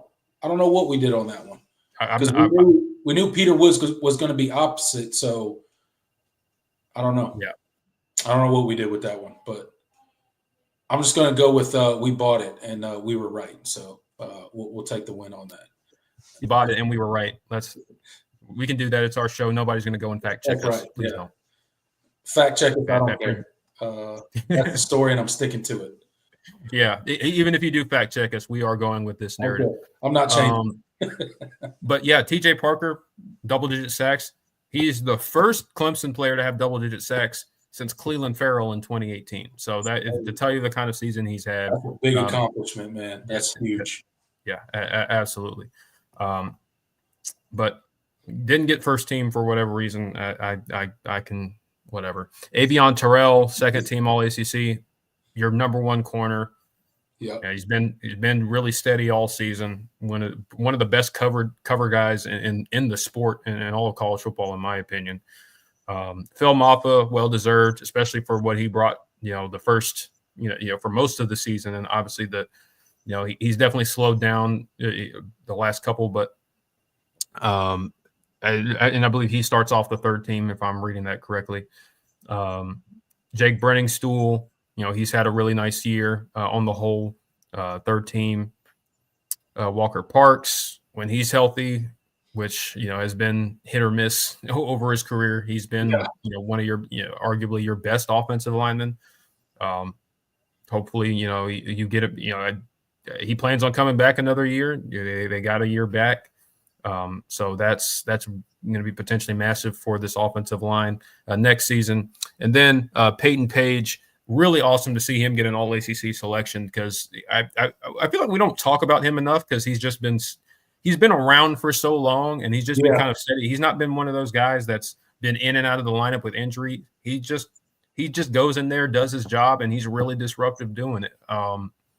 So he's been one of the steadiest defensive linemen over the last few seasons, and I don't think people realize he's out of eligibility because he's played ever since he's played like 4 full seasons essentially, and he's barely missed time. So happy for him to get that, well deserved, because he's been really steady in the rotation this year. Yeah, absolutely, man. He definitely doesn't get enough love, but certainly a huge part of that defensive line, part of the jumbo package on the offensive side of the ball in short yardage situations. He's in on special teams. He does it all, man. He does it all. Absolutely. So congrats to all 10 Tigers that were selected to the All-ACC team.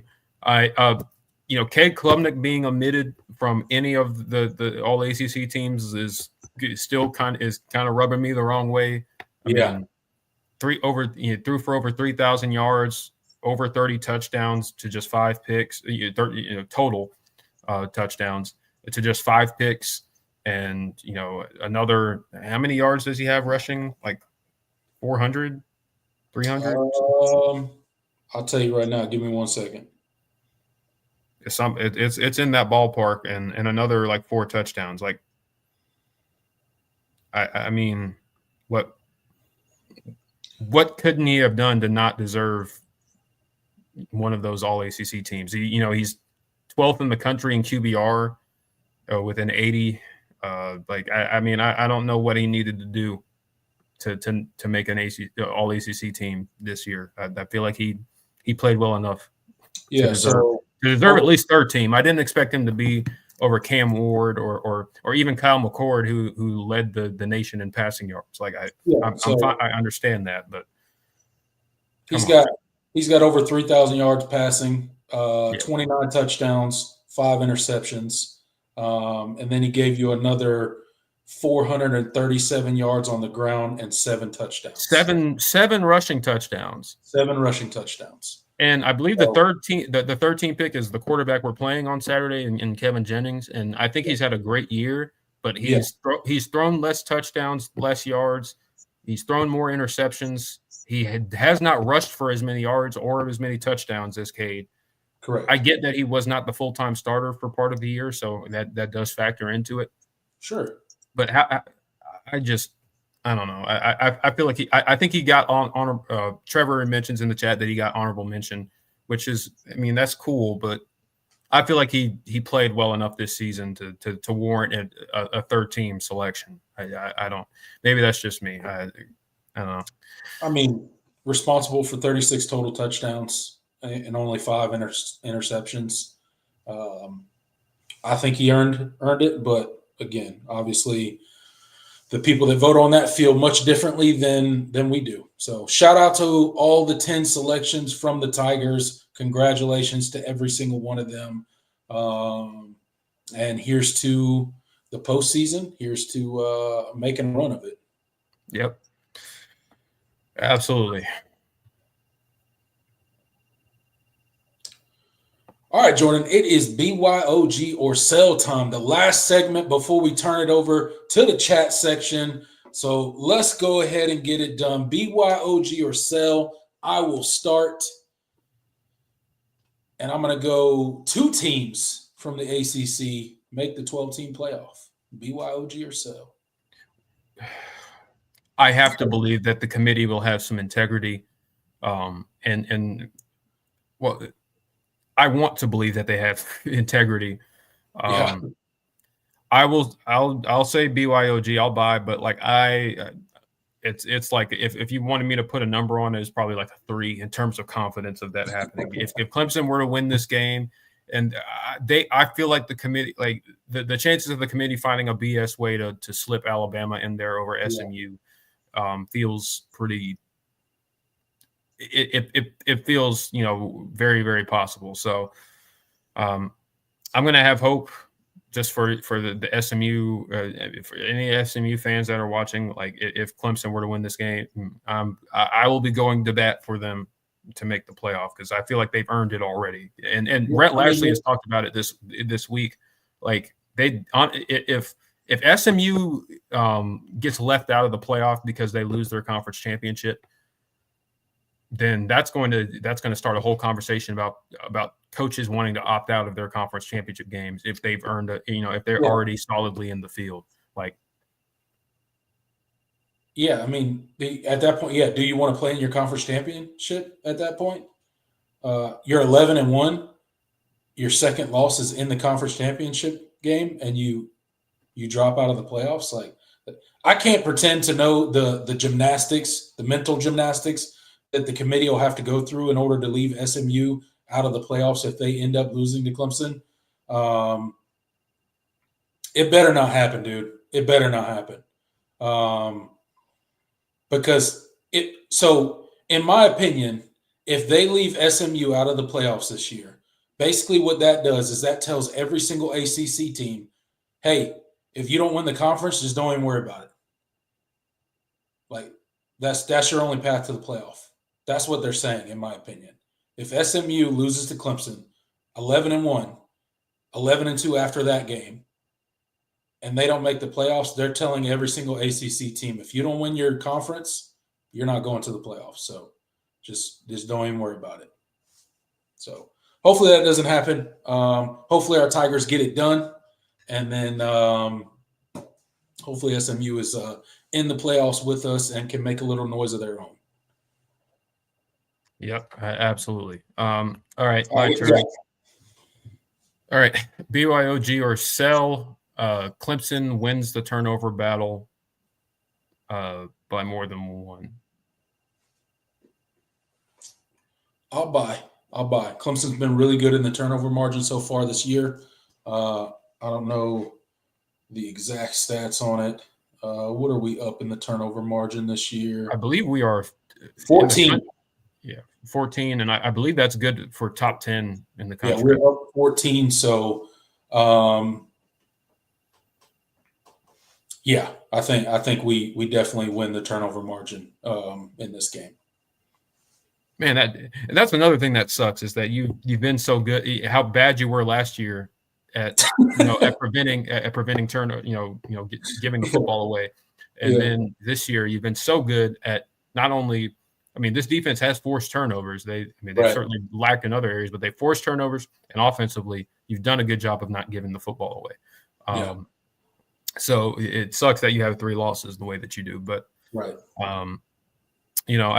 this SMU team has given they will turn it over at times, and Kevin Jennings is not a big guy. If you hit him, he's given up some fumbles at times this year. And obviously he's thrown 7 picks, which isn't a lot on paper, but when you think that, he wasn't the starter for, they were kind of rotating quarterbacks for a little bit early in the year.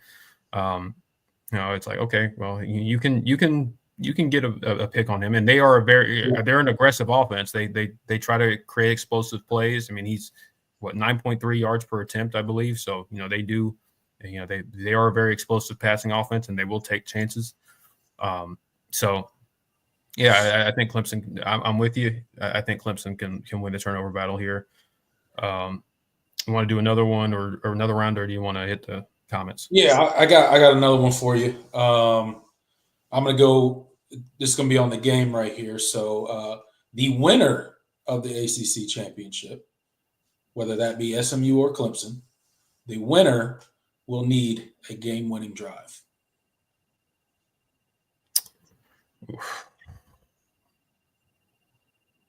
Yeah, I mean, I said it was going to be a nail biter. I'm a buy. Buy. I'm with you. I'm buying. I legitimately think this comes down to a last-minute fourth quarter drive, and who can get the job done. That's how I see this game going. I think it's going to be very close. I think it's going to be terrible for Clemson fans' blood pressure, but hopefully we can pull it out and get the job done. So, yep. All right, one more for me. Let's see.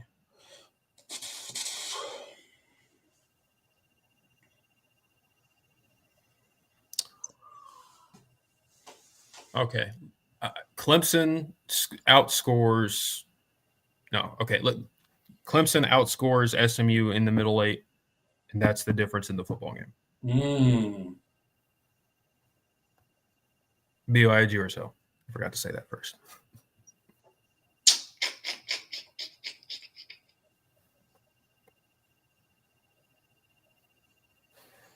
I'll buy.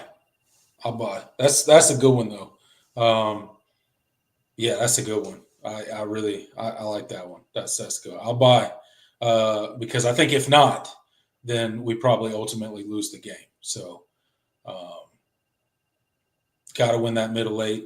This SMU team has been really good in the fourth quarter of games. So putting some distance between you and putting some points on the board in that middle eight, I think will definitely be crucial in Clemson winning the ACC Championship game. Absolutely.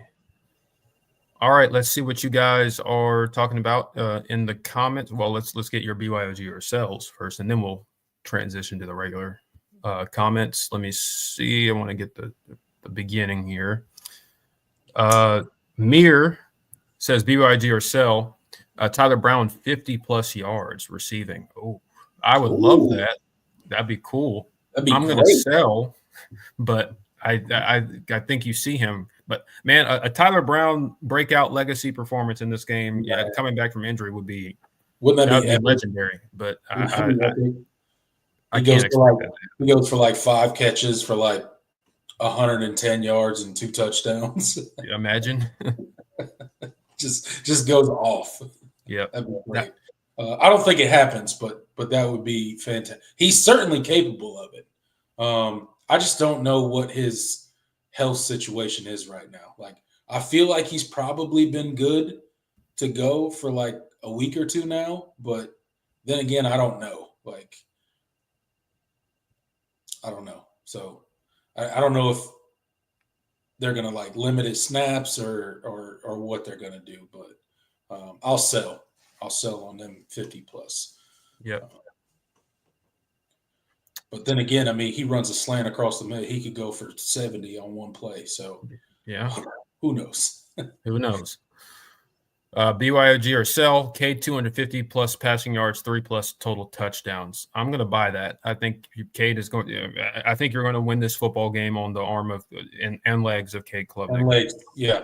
I think that that's an important piece. Is like Cade's going to have to get it done on numerous occasions in this game with his legs, and he's proven more than capable of doing that. So, and I think he needs over 250 passing yards for us to have a chance to win this game. So, yeah, definitely buy on that. Exactly. I don't think you're going to get enough production out of your traditional run game in this game. No. SMU is a very good run defense.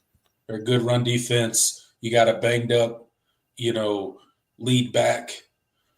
Your other backs haven't gotten a lot of burn this year. So it's really going to be on your receivers and Cade Klubnik to create with his legs. That's your path to victory if you're Clemson. Yep. Let's see. Marin says BYOG or sell. Tigers score 28+ points. I think that's why I picked 35-30. So I'm BYOG or that on that. I picked 31, so we are in agreement. Dylan, BYOG or sell. Clemson has 2 big takeaways in the championship game. I'll buy that. BYOG. Yeah. I think Clemson's defense forces multiple turnovers in this game. Yep.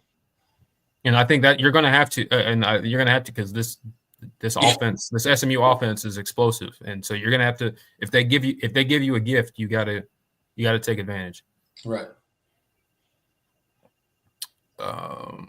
We just need the offense to capitalize on those turnovers this time. Yes. Scoring off those turnovers. Turn them into points. Would be nice. Even if it's just 3 points, turn it into points. BYOG or sell, we run at least 2 trick plays. God, I hope not. God, bro. We didn't talk about this in the South Carolina. No, we didn't. We didn't talk about the double reverse. But look here, I swear, I don't ever want to see Clemson run another trick play against South Carolina ever again. Yeah, it never goes well. So for that, I mean, going back to the Steve Spurrier days when Sammy Watkins threw the like why do we keep doing this? Why do we keep doing this? It always ends in disaster. It's every time. It seems like every one of our recent losses to South, the 2 recent losses, and then even during the 5-game losing streak. Yeah. It featured either a trick play gone wrong or a special teams blunder or like just stuff that can't happen that uncharacteristic from this team normally. It happens. It's so so no trick plays. No trick play. I'd like they're going to have some ready. I'm actually going to buy that. Because they've shown that they will do it. I don't think they've learned their lesson from it, and because they were successful at them in other games this season, they're going to feel like they can do it. And that last week was just a fluke. And maybe it was, because that was really unfortunate that both Cade Klubnik and Phil Maffa stumbled on that and caused that to be a fumble. It was just like a comedy of errors, if you will, on that double reverse, whatever it was. And it would have probably hit pretty big if I mean, if they had got it to Cole Turner, like that would have been. Yeah, I mean, it probably would have went for, some good yardage. But I don't care. Like, we were moving the ball just fine with our conventional plays. There was no reason to do it. And if you just glance back into history just a little bit, we don't tend to do very well with trick plays when we're playing South Carolina. But I hope not, so I'm a sell. I hope we don't run any trick plays. Yeah. I hope we don't have to run any trick plays. Here, I'll put it that way. All right. All right, we'll do one more from David. BYOG or sell Maffa 150 yards. I'm selling. He's not. I don't think he's there, and I think this run defense for SMU is too good. He's not healthy. Yeah, one their run defense. 2, I don't think, and I love Phil Maffa, and I hate that his senior season, especially with how amazing of a season that he's had, I hate that it's ending like this, because I truly think that he's like maybe 60% as far as health. Like he's banged up pretty significantly. And I don't even think it's just one shoulder at this point. I think it's both of his shoulders. Like he looks like he's in pain every time you see him on the field. And I know he's an absolute dog. He's a soldier. He's going to give everything he's got until this season is over. And I respect that, but he's just not in a good place as far as his health wise and his body. So, you mentioned SMU's got a really good run defense. So 150 yards, not happening. I think he's more around the, 50 to 60 yard range in this game.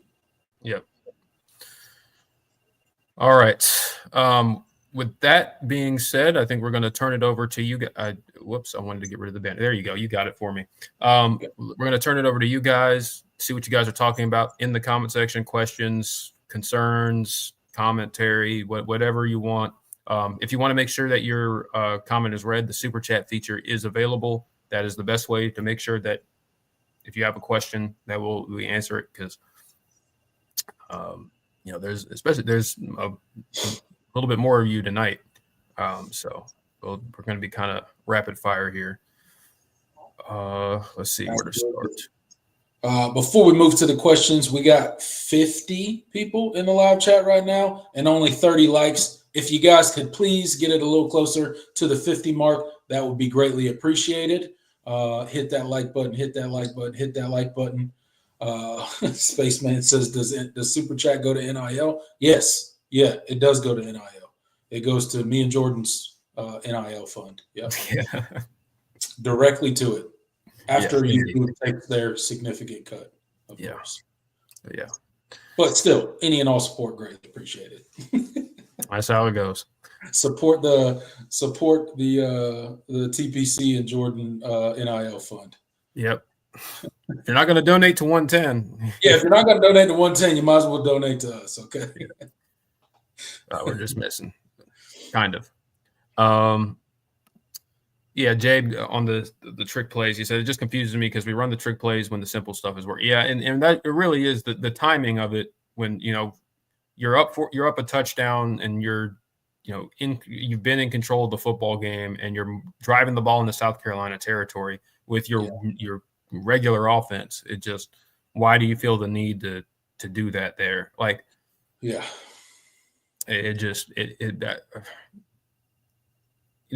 obviously, maybe we're talking about this a lot differently if it worked and Cole Turner just gets around the edge for like a 40-yard touchdown, and then we'd be like, oh my God, what a genius play call. But it's like, it really is like just execute the regular stuff because it's working. You had a good plan. You felt like they were confident in their game plan, and then you pull that out for what reason? I don't. Yeah, and then in the second half, like, it's like you go to that first drive, right? And then, like, as the second half went longer and longer, right? Like, as it got later and later in the game, like, Clemson's play calling just got more and more conservative. Like, you went away from the quick pass game, all the stuff that was working early in the game when you were basically moving the ball at will, and you completely went away from it. So just a lot of decisions made in that game that really didn't make sense. But it is what it is at this point, I guess. I mean, we've said it a million times. I mean, I don't know what else to – it's just frustrating to watch as a fan, for sure. Vengeance Kate said, as soon as I saw Kate get under center, I got uncomfortable. Yeah, I felt that. That's true. I always feel uncomfortable when this team goes under center. Although, honestly, good things mostly have happened when they go under center. Yeah. Like, there have been some creative stuff, and not even just like super creative stuff, but like, we've done like end arounds and sweeps with like Antonio Williams and Cole Turner and out of under center, and it's worked. But like, it didn't feel like the time to do that, man. And it sucked the way that happened. How did they both fall? Like, Cade stumbles, taking the snap, and then it makes the pitch awkward, and then Phil has to adjust, and then he falls, and he never controls it, and then they call it a fumble. And then you get the play, and despite that, you get the playoff on second down to make it a third and short, and then they call it dead after the play, after you've already 13-yard completion, and then we blow the whistle. And we're going to go to the review booth. Yeah. Still don't understand how that works. Yeah. A late whistle is one thing, but ball snap, quarterback drops back, surveys the field, completes a 13-yard pass, then we blow the whistle. I don't know about that, but again, it is what it is. It's a stupid call. I don't think it makes any sense, but it's not the reason Clemson lost the game. Yeah. We do have our first super chat from David Lowry. Thank you so much for the $5. He says, great show. Yeah, he says, great show. Thanks for what you do. Well, thank you, David, for supporting. We love doing this. So thank you very much. It wouldn't be much of a show if the people weren't here. So we appreciate every single one of you. And thanks for the $5, David. It means a lot. Yeah, we could. If we didn't have you guys, we could just be doing this off air, just chatting. We just call each other on the phone and yap for 2 hours. This is way more fun, though. Yeah, this is definitely way more fun. All right. Marin says Keith Adams Jr. should be able to handle some short yardage as well. Exactly. I mean, and he's shown that multiple times this year. It's and. You mean the guy whose nickname is Hammerhead? Yeah, Hammerhead, and Dabo raves about his, how good he is, and then you don't see him in these types of situations. It's like, okay, well then what's the point? Yeah. What are we doing, man? Like, if you're not, I get Jay Haynes is not a, is not a short yardage guy. I get it, but like you have another back that's strong and can fall forward and get tough yardage. He's not Phil Maffa, but he's very good at doing that. Like, and he's tough to tackle. I wouldn't mind having him in those situations. He hasn't shown a fumbling issue or anything or ball security issues when he's gotten carries. He's not gonna wow you with his speed, but that's not what you're putting him in that situation to do anyway. So when you have a back that's laboring the way that Phil Maffa is, why? Because teams have scouted for Phil Maffa, so when they are expecting you to give Phil Maffa the ball in those types of situations. They don't know who Keith Adams Jr. is. I mean, he's hardly played this year. And they don't necessarily know that you're going to give them the football. I don't know, man. I don't know. I'm done belaboring that point, but the usage of the backs, the second half of the year has been puzzling. Something. It's been puzzling. That's for sure. You knew. Don't know how much of that is on CJ or right. Yeah, you knew going in that Maffa was RB1 and that he was going to get the lion's share of all the carries. But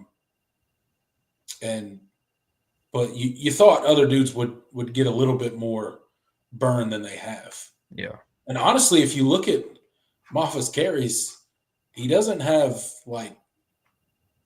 a crazy amount more than he had last season, honestly. So, which is the weird part, but yeah, I don't know. It's not even about him being the featured back. He's not healthy right now. Yeah. And I know they keep pretending Maffa's fine. Look, man,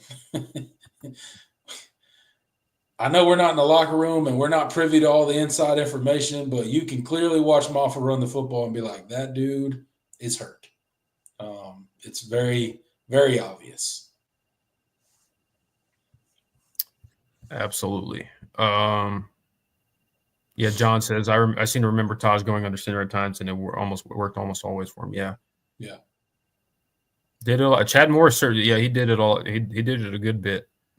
They were obviously a spread team, but he did. They had some packages where they would go under center. That kind of went away completely in the Elliott Scott regime, and then Brandon Streeter kind of brought it back at times in 2022. And Tony Elliott to a degree, especially in the second half of the year in 2021 when we had no offense and we needed, to create some semblance of a run game. But yeah, it's shown up here and there. Garrett Riley has certainly been more willing to go under center at times than previous coordinators.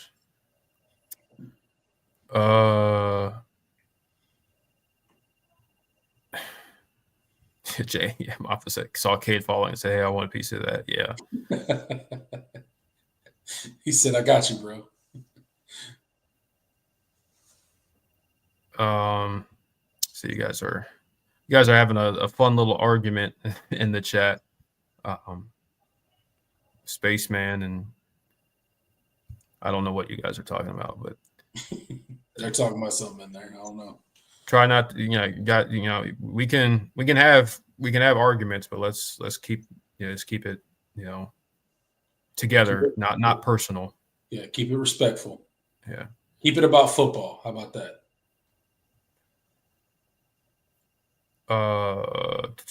Dylan asks, why can't we still get the ball in the middle of the field to Brenning Sewell? It seems like we still aren't attacking the middle of the field enough. Yeah, I feel you. And, Brenning has been kind of he's been MIA the last few weeks. How much of that? I wish I had. That's why I need to find an all 22 plug. I need somebody to leak me all 22 footage. That would be, that it'd be like one of the film guys that you see on this site. It'd be really cool if I could do film breakdowns and stuff. They'd probably get, and not TV copies because that'll get you copyrighted.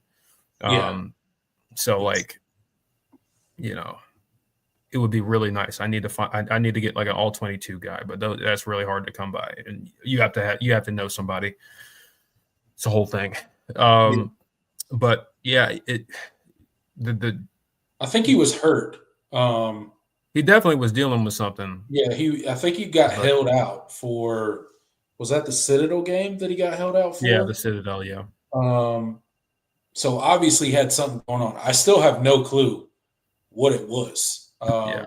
What he injured, what he pulled, was it soft tissue? Like, I don't know what it was, but he was hurt, definitely got held out for the Citadel game. And, maybe that's a reason, is he's still dealing with whatever it is. Because he's certainly, not been nearly as involved as he was a little earlier in the season. So I don't know.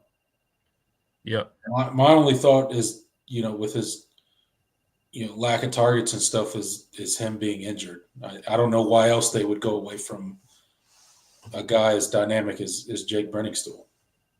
Yeah. Tig says, I see the lack of fight in the Tigers as of late.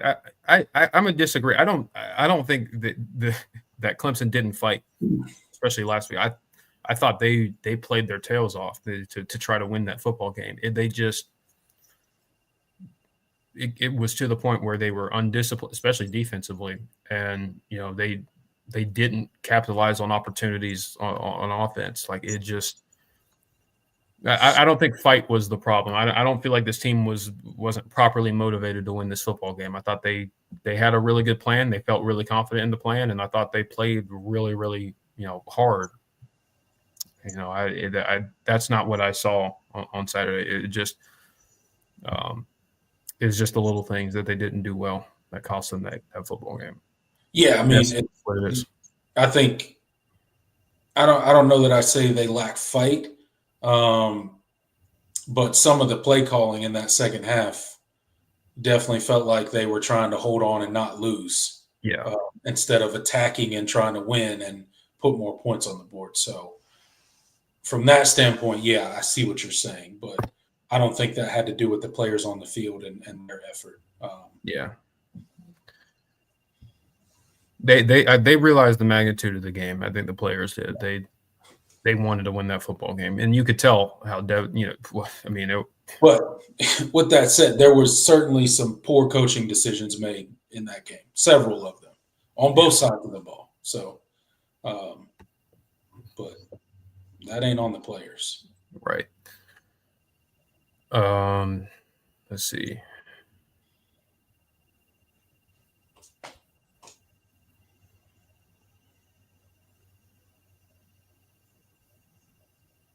I want to see something else. David asks, is this signing class complete or more to come? Ideas. Dabo did mention the possibility that they might look to get another receiver before this 25 class before the cycle is officially over in February. But this class is mostly done.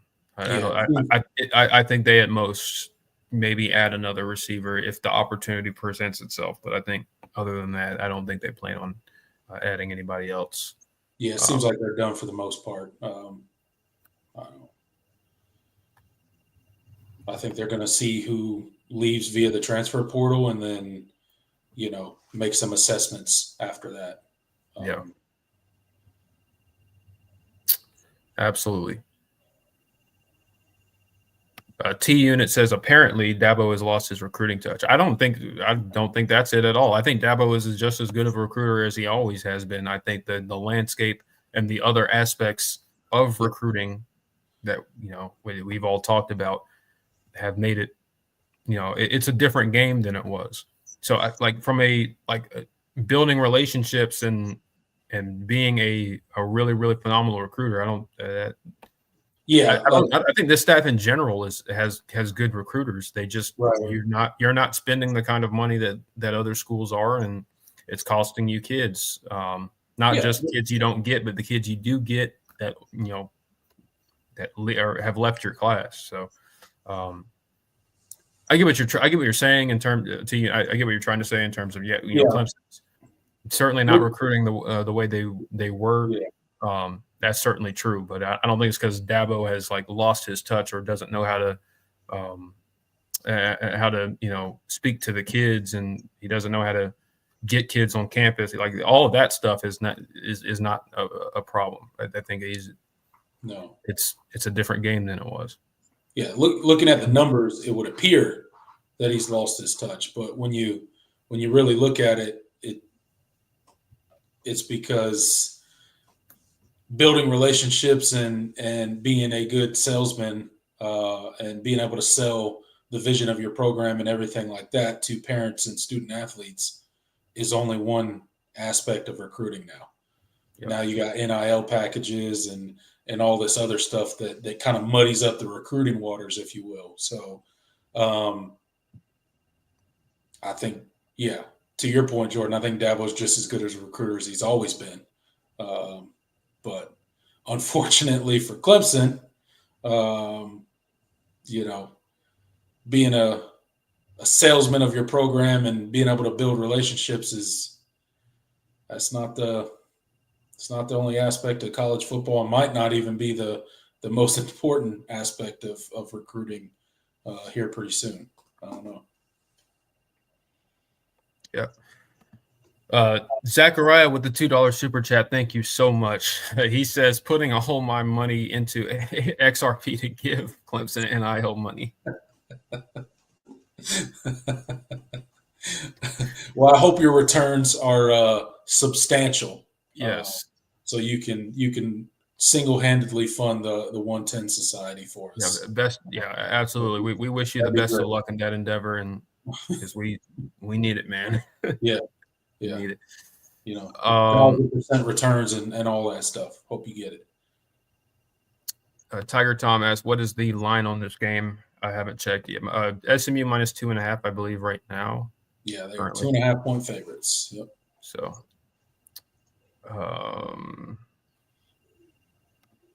Dylan says, what position group needs improvement the most to win the game versus SMU? I would say your linebackers. Mm-hmm.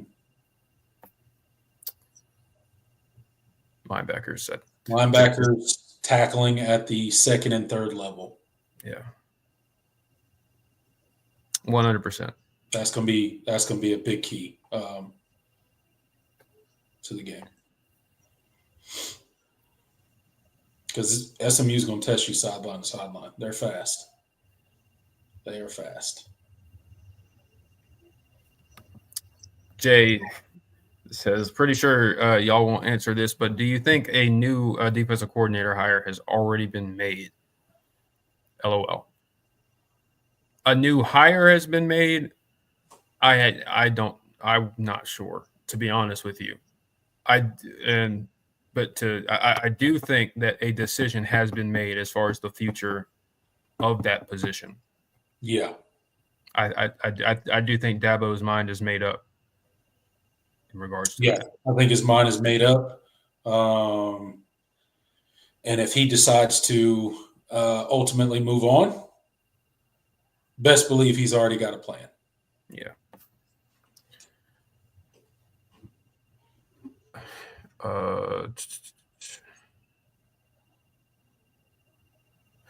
Zachariah says, apparently my last two super chats didn't go through, so it just took out like $10. Oh, sorry. Dang. Oh, well, Zachariah, you can I don't know the exact link that you go to, but you can request a refund for the ones that you sent. So like the ones that didn't go through, there is a way to do that. Man, I feel bad for not knowing that. I feel like I should know that off the top of my head since we do accept super chats, but there is a way to refund them. So I would look that up. Yeah, don't let YouTube keep your money. Yeah.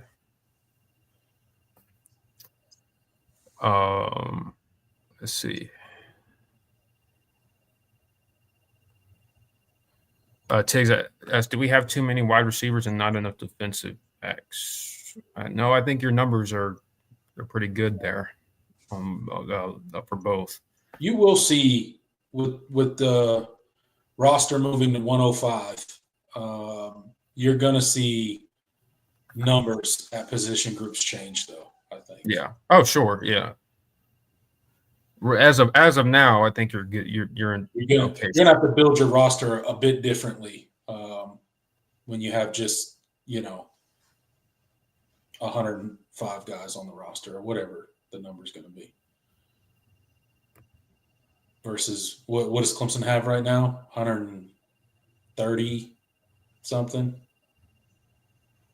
It's something like that. I don't have the exact number. Yeah, so you have to build it a little bit differently. Yeah, David, 105 next year. Yeah, July. Yeah. Dylan asks, will Clemson struggle more offensively or defensively versus SMU? I see the linebackers as needing the most improvement to stop SMU, but it could actually be our cornerbacks as well. Yeah, I think your corners have been, especially in coverage, they've been fine. They've been honestly really good. I think it really has just been, they haven't always been the best tacklers in run support specifically, but I think I'm not as worried about the corners as I am, your linebackers getting picked on a little bit. Hey, who knows? Maybe if you play, your 5-star true freshman linebacker that's been, that just won ACC Defensive Rookie of the Year. You think? Yeah. You think maybe he could be a difference maker on the field? Yeah. That's what a novice idea, man. That's crazy. I think if I had to pick, I think defensively you struggle more against SMU. Yeah, I think so too. I think if Clemson comes out with the right plan on offense, they can consistently move the ball against this SMU defense. But like I said in the preview, our defense is going to take some lumps on Saturday against this offense. Yep. I am because we know who our defense is at this point. We know the weaknesses, and guess what? So does SMU. So there'll be plays to be had there for them. Yeah, absolutely. We have another super chat from Hamp. Thank you for the $2. He says, "Hello, guys. What's up, Hamp? Hey, man. Thanks for the support. Appreciate you stopping by. And thank you for the $2 super chat. We appreciate it very much. Tiger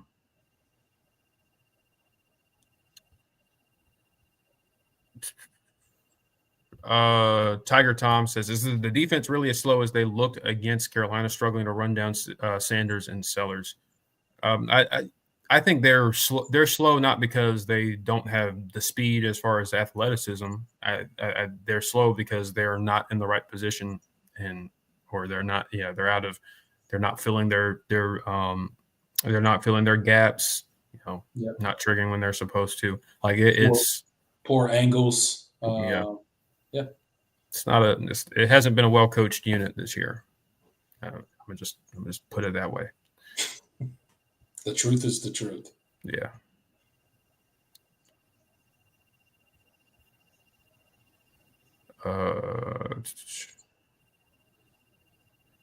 People talking about Tyler Grisham and the wide receivers. Yeah, I'll let this be the last discussion because I feel like some people have kind of fixated on. I will say this because I'm not going to. Again, we don't like to comment on like specific coaching changes because I don't like calling for people's jobs. It's not on a show like this. Like it just doesn't feel right. But in my personal opinion, Tyler Grisham is not on my list of guys that I think didn't do their job well this year. I'm going to be honest. I feel like the wide receivers have been a massive step up, a step forward in the right direction. Honestly, I think the wide receivers have taken a step forward in the right direction every year since he's been the wide receiver coach. I think he gets so much blame for what he inherited, and I think a lot of it is unfair because I think people don't remember how bad that last crop of receivers that Jeff Scott recruited ended up being, and that was what he had to work with. after, especially once Amari Rogers was gone and Cornell Powell used his last year, like, EJ Williams didn't pan out at all. Joseph Ngata never reached his potential, was always hurt. Frank Ladson, you remember that guy? There was a Joe. Like, there was that whole crop of receivers. None of them panned out. None of them panned out. Even the ones that moved on. Yeah. They didn't pan out anywhere. And it's hard to believe that you miss on that many wide receivers, but it's clear that Clemson did. It's crazy when you look back and think about it, but even when those guys, like I said, moved on to other universities and other programs and different offensive coordinators and different schemes, and they didn't have success. Yep. I feel like Grisham is not my number. Like, I think a change would be if you can get somebody who's like a proven, like, definitive upgrade. Yeah. Like, if Dabo were to have that opportunity, I wouldn't. If you had a Matt Luke out there, but for the wide receiver position, go get him. If you could go get Brian Hartline, I don't think he's leaving Ohio State. But like, if you could get Brian Hartline, I would. Yeah. But if he wants to come to Clemson, yeah, absolutely. You replace Grisham with him. Yeah. I mean, that's just. But there's not a lot of guys like Brian Hartline out there, and Brian Hartline is not. He's not leaving Ohio State. So like, there's not many proven wide receiver coaches that have quite honestly, that have. Unless some of the it would be definitively better. Yeah. Unless some of the Ohio State fans get their way and Ryan Day's gone. Yeah. Hey, man. They're done. A lot of them are done. So some of them Ohio State fans, they're like, hey, bro, you got to go. Yeah. But again, with Grisham, I think the receivers he had to rebuild that receiving room from scratch. And your best receivers each season since he's been the wide receiver coach, other than 2020, were guys he recruited. Bo Collins in 2021 was arguably your best receiver. I mean, you had like half of Justin Ross, but so I guess you could argue he was your best. But Bo Collins was bigger for you down the stretch of that year. 2022, he recruited Antonio Williams. We know how good he's been. 2023, Tyler Brown. Antonio Williams and Tyler Brown were freshman All-Americans. 2024. Brings in Brian Wesco, brings in TJ Moore. Troy Stellato was developed into a really nice player. He just couldn't get. He was just never healthy. Like, so it would, Cole Turner. I mentioned it early in the show. Cole Turner is basically a freshman because he's been hurt. But when he's gotten opportunities to make plays this season, he has. Yeah. Other than the Georgia game, and so my point being is that I think Tyler Grisham has done a much better job than I think he gets credit for. I think there are some things that he has been criticized for rightly, and I think some of it has been real. I think some people kind of just made up their mind that they don't like him and they want him gone. But like, the wide receiver room is in the best shape it's been in a long time, and that's yes, bringing in Garrett Riley certainly helped. But like, this was a multi-year process because of multiple misses, a huge crop of misses that basically set your development track back. Like, you had nothing in 2021. Yeah, nothing, and now you're in a position where your wide receivers are a legitimate strength of your offense, and you're going to bring potentially most of these guys back. Yeah, and Jay makes a good point. You might have your best wide receiver core next year with Antonio Williams, Tyler Brown, Brian Wesco, TJ Moore, and Cole Turner. Exactly. And assuming you get all of those guys back, and Antonio Williams decides to stay. Yeah, Antonio Williams, I tend to he's getting, I think he's getting more, notice in the NFL draft circles, but I don't know. I feel like Clemson's going to do what it takes to keep him, and I think he wants to be here. Yeah, we That's got just me. I could be wrong, and he decides this is it. But we got to figure out a way to get him enough NIL to stay in college and not go to the league. Because, I mean, to Jay's point, like, you think about those guys, those 5 receivers right there. I mean, that's a wide receiver group right there, and that's not even all of them. So yeah. But that was our little Tyler Grisham defense. Yeah. Somebody asked James Thompson, "Where's Jeff Scott?" Selling real estate in Clemson, South Carolina. That's where Jeff Scott is. He lives in Clemson, South Carolina, and he sells real estate. So if you need a house, look him up. Yep. I don't think I do think Jeff Scott will eventually stuff, so don't look him up if you need a house. Yeah. And I do think Jeff Scott will eventually, be a part of the staff again. I think he returns to Clemson eventually. Like, I think Clemson fans need to let go of their. They need to let go of the obsession with him. Like they think he was a miracle worker. It's not what he was. He was a phenomenal recruiter, but it's a man like they want him to be the offensive coordinator. I'm like, that's not going to fix it. You're just running the same offense that you said you hated so much. By the end of Tony Elliott and Brandon Streeter, right. You don't want you shouldn't want that. You shouldn't want to retread, calling your offense.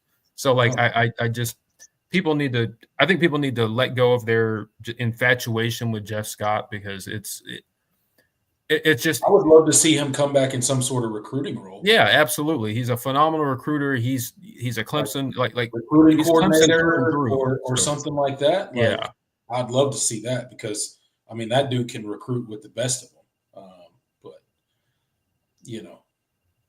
Yeah. Tig says, "Where's Ben Boulware nowadays? He's at Clemson. Yeah, he's a part of the coaching staff. Yep, he is. Well, he's an unpaid intern essentially right now. Unpaid coach. Yeah, he works for free. Yeah, but it's been fun. It's been fun to watch him on the sidelines and also watch him at pregame and all this sort. When Cade won the game against Pitt, when the defense got the interception to seal the game against Pitt, didn't he try to chest bump? He ran out towards the end zone. Who did he chest bump? Was it Khalil Barnes? Well, I know Khalil Barnes got the pick, but who did he chest? I can't remember who he chest bumped. But it might have been Khalil Barnes. I don't know who it was. He got obliterated. He got leveled. He ended up right on his back. Yeah, that was hilarious. That was one of the funniest videos I've ever seen. I was like, dang, Ben, it's been a minute, I guess. That ain't the same Boulware. All right. That was funny. Yeah, absolutely. I think that's going to do it for us. We're hitting 240. Well, we've already hit it. So, long show. We knew it was going to be a long one, though. Lots to talk about. Yeah, absolutely. But still 39 people in here in the live chat. Thank you guys so much for being here. Make sure, I know I keep saying it. I know you're probably sick of hearing it. Make sure you hit that like button. Make sure if you're not subscribed, please subscribe to the channel. Me and Jordan do the All-In show every Wednesday at 8 p.m. And we do it year-round, regardless of the off-season. So come check us out.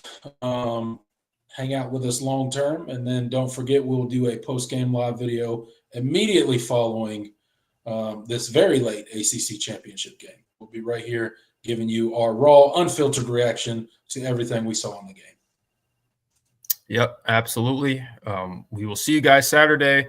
For better or for worse, Clemson is going to have an opportunity to play its way into a college football playoff. And that's, after, the crushing loss on Saturday, that's about all we can ask for. So going to be a fun one. Help us continue to feel better about the loss Clemson is don't waste this opportunity. Yeah. That would be nice. Could you imagine? If Clemson loses this game, they'll be 9-4, which was their record last year. That just don't even. I don't want to go there right now. Yeah, I don't want to go there. But if they happen to lose this game, y'all might want to come to the post game live because it will be lively. and indeed it will. All right, guys, that's going to do it for tonight. Quick shout out to our Super Chat contributors. David, thank you so much for your $5 Super Chat. Zachariah, thank you for the $2 Super Chat. And Hamp, thank you for your $2 Super Chat. Really appreciate each and every one of you. Appreciate everybody in the chat section, in the live chat. Thank you for coming to hang out with us. Thank you for commenting. Thank you for hitting the like button. We will see you this Saturday, immediately following the ACC Championship game. Until then, I'm Tiger Paul Craven. He's Jordan Bowman. Go Tigers. Later, y'all.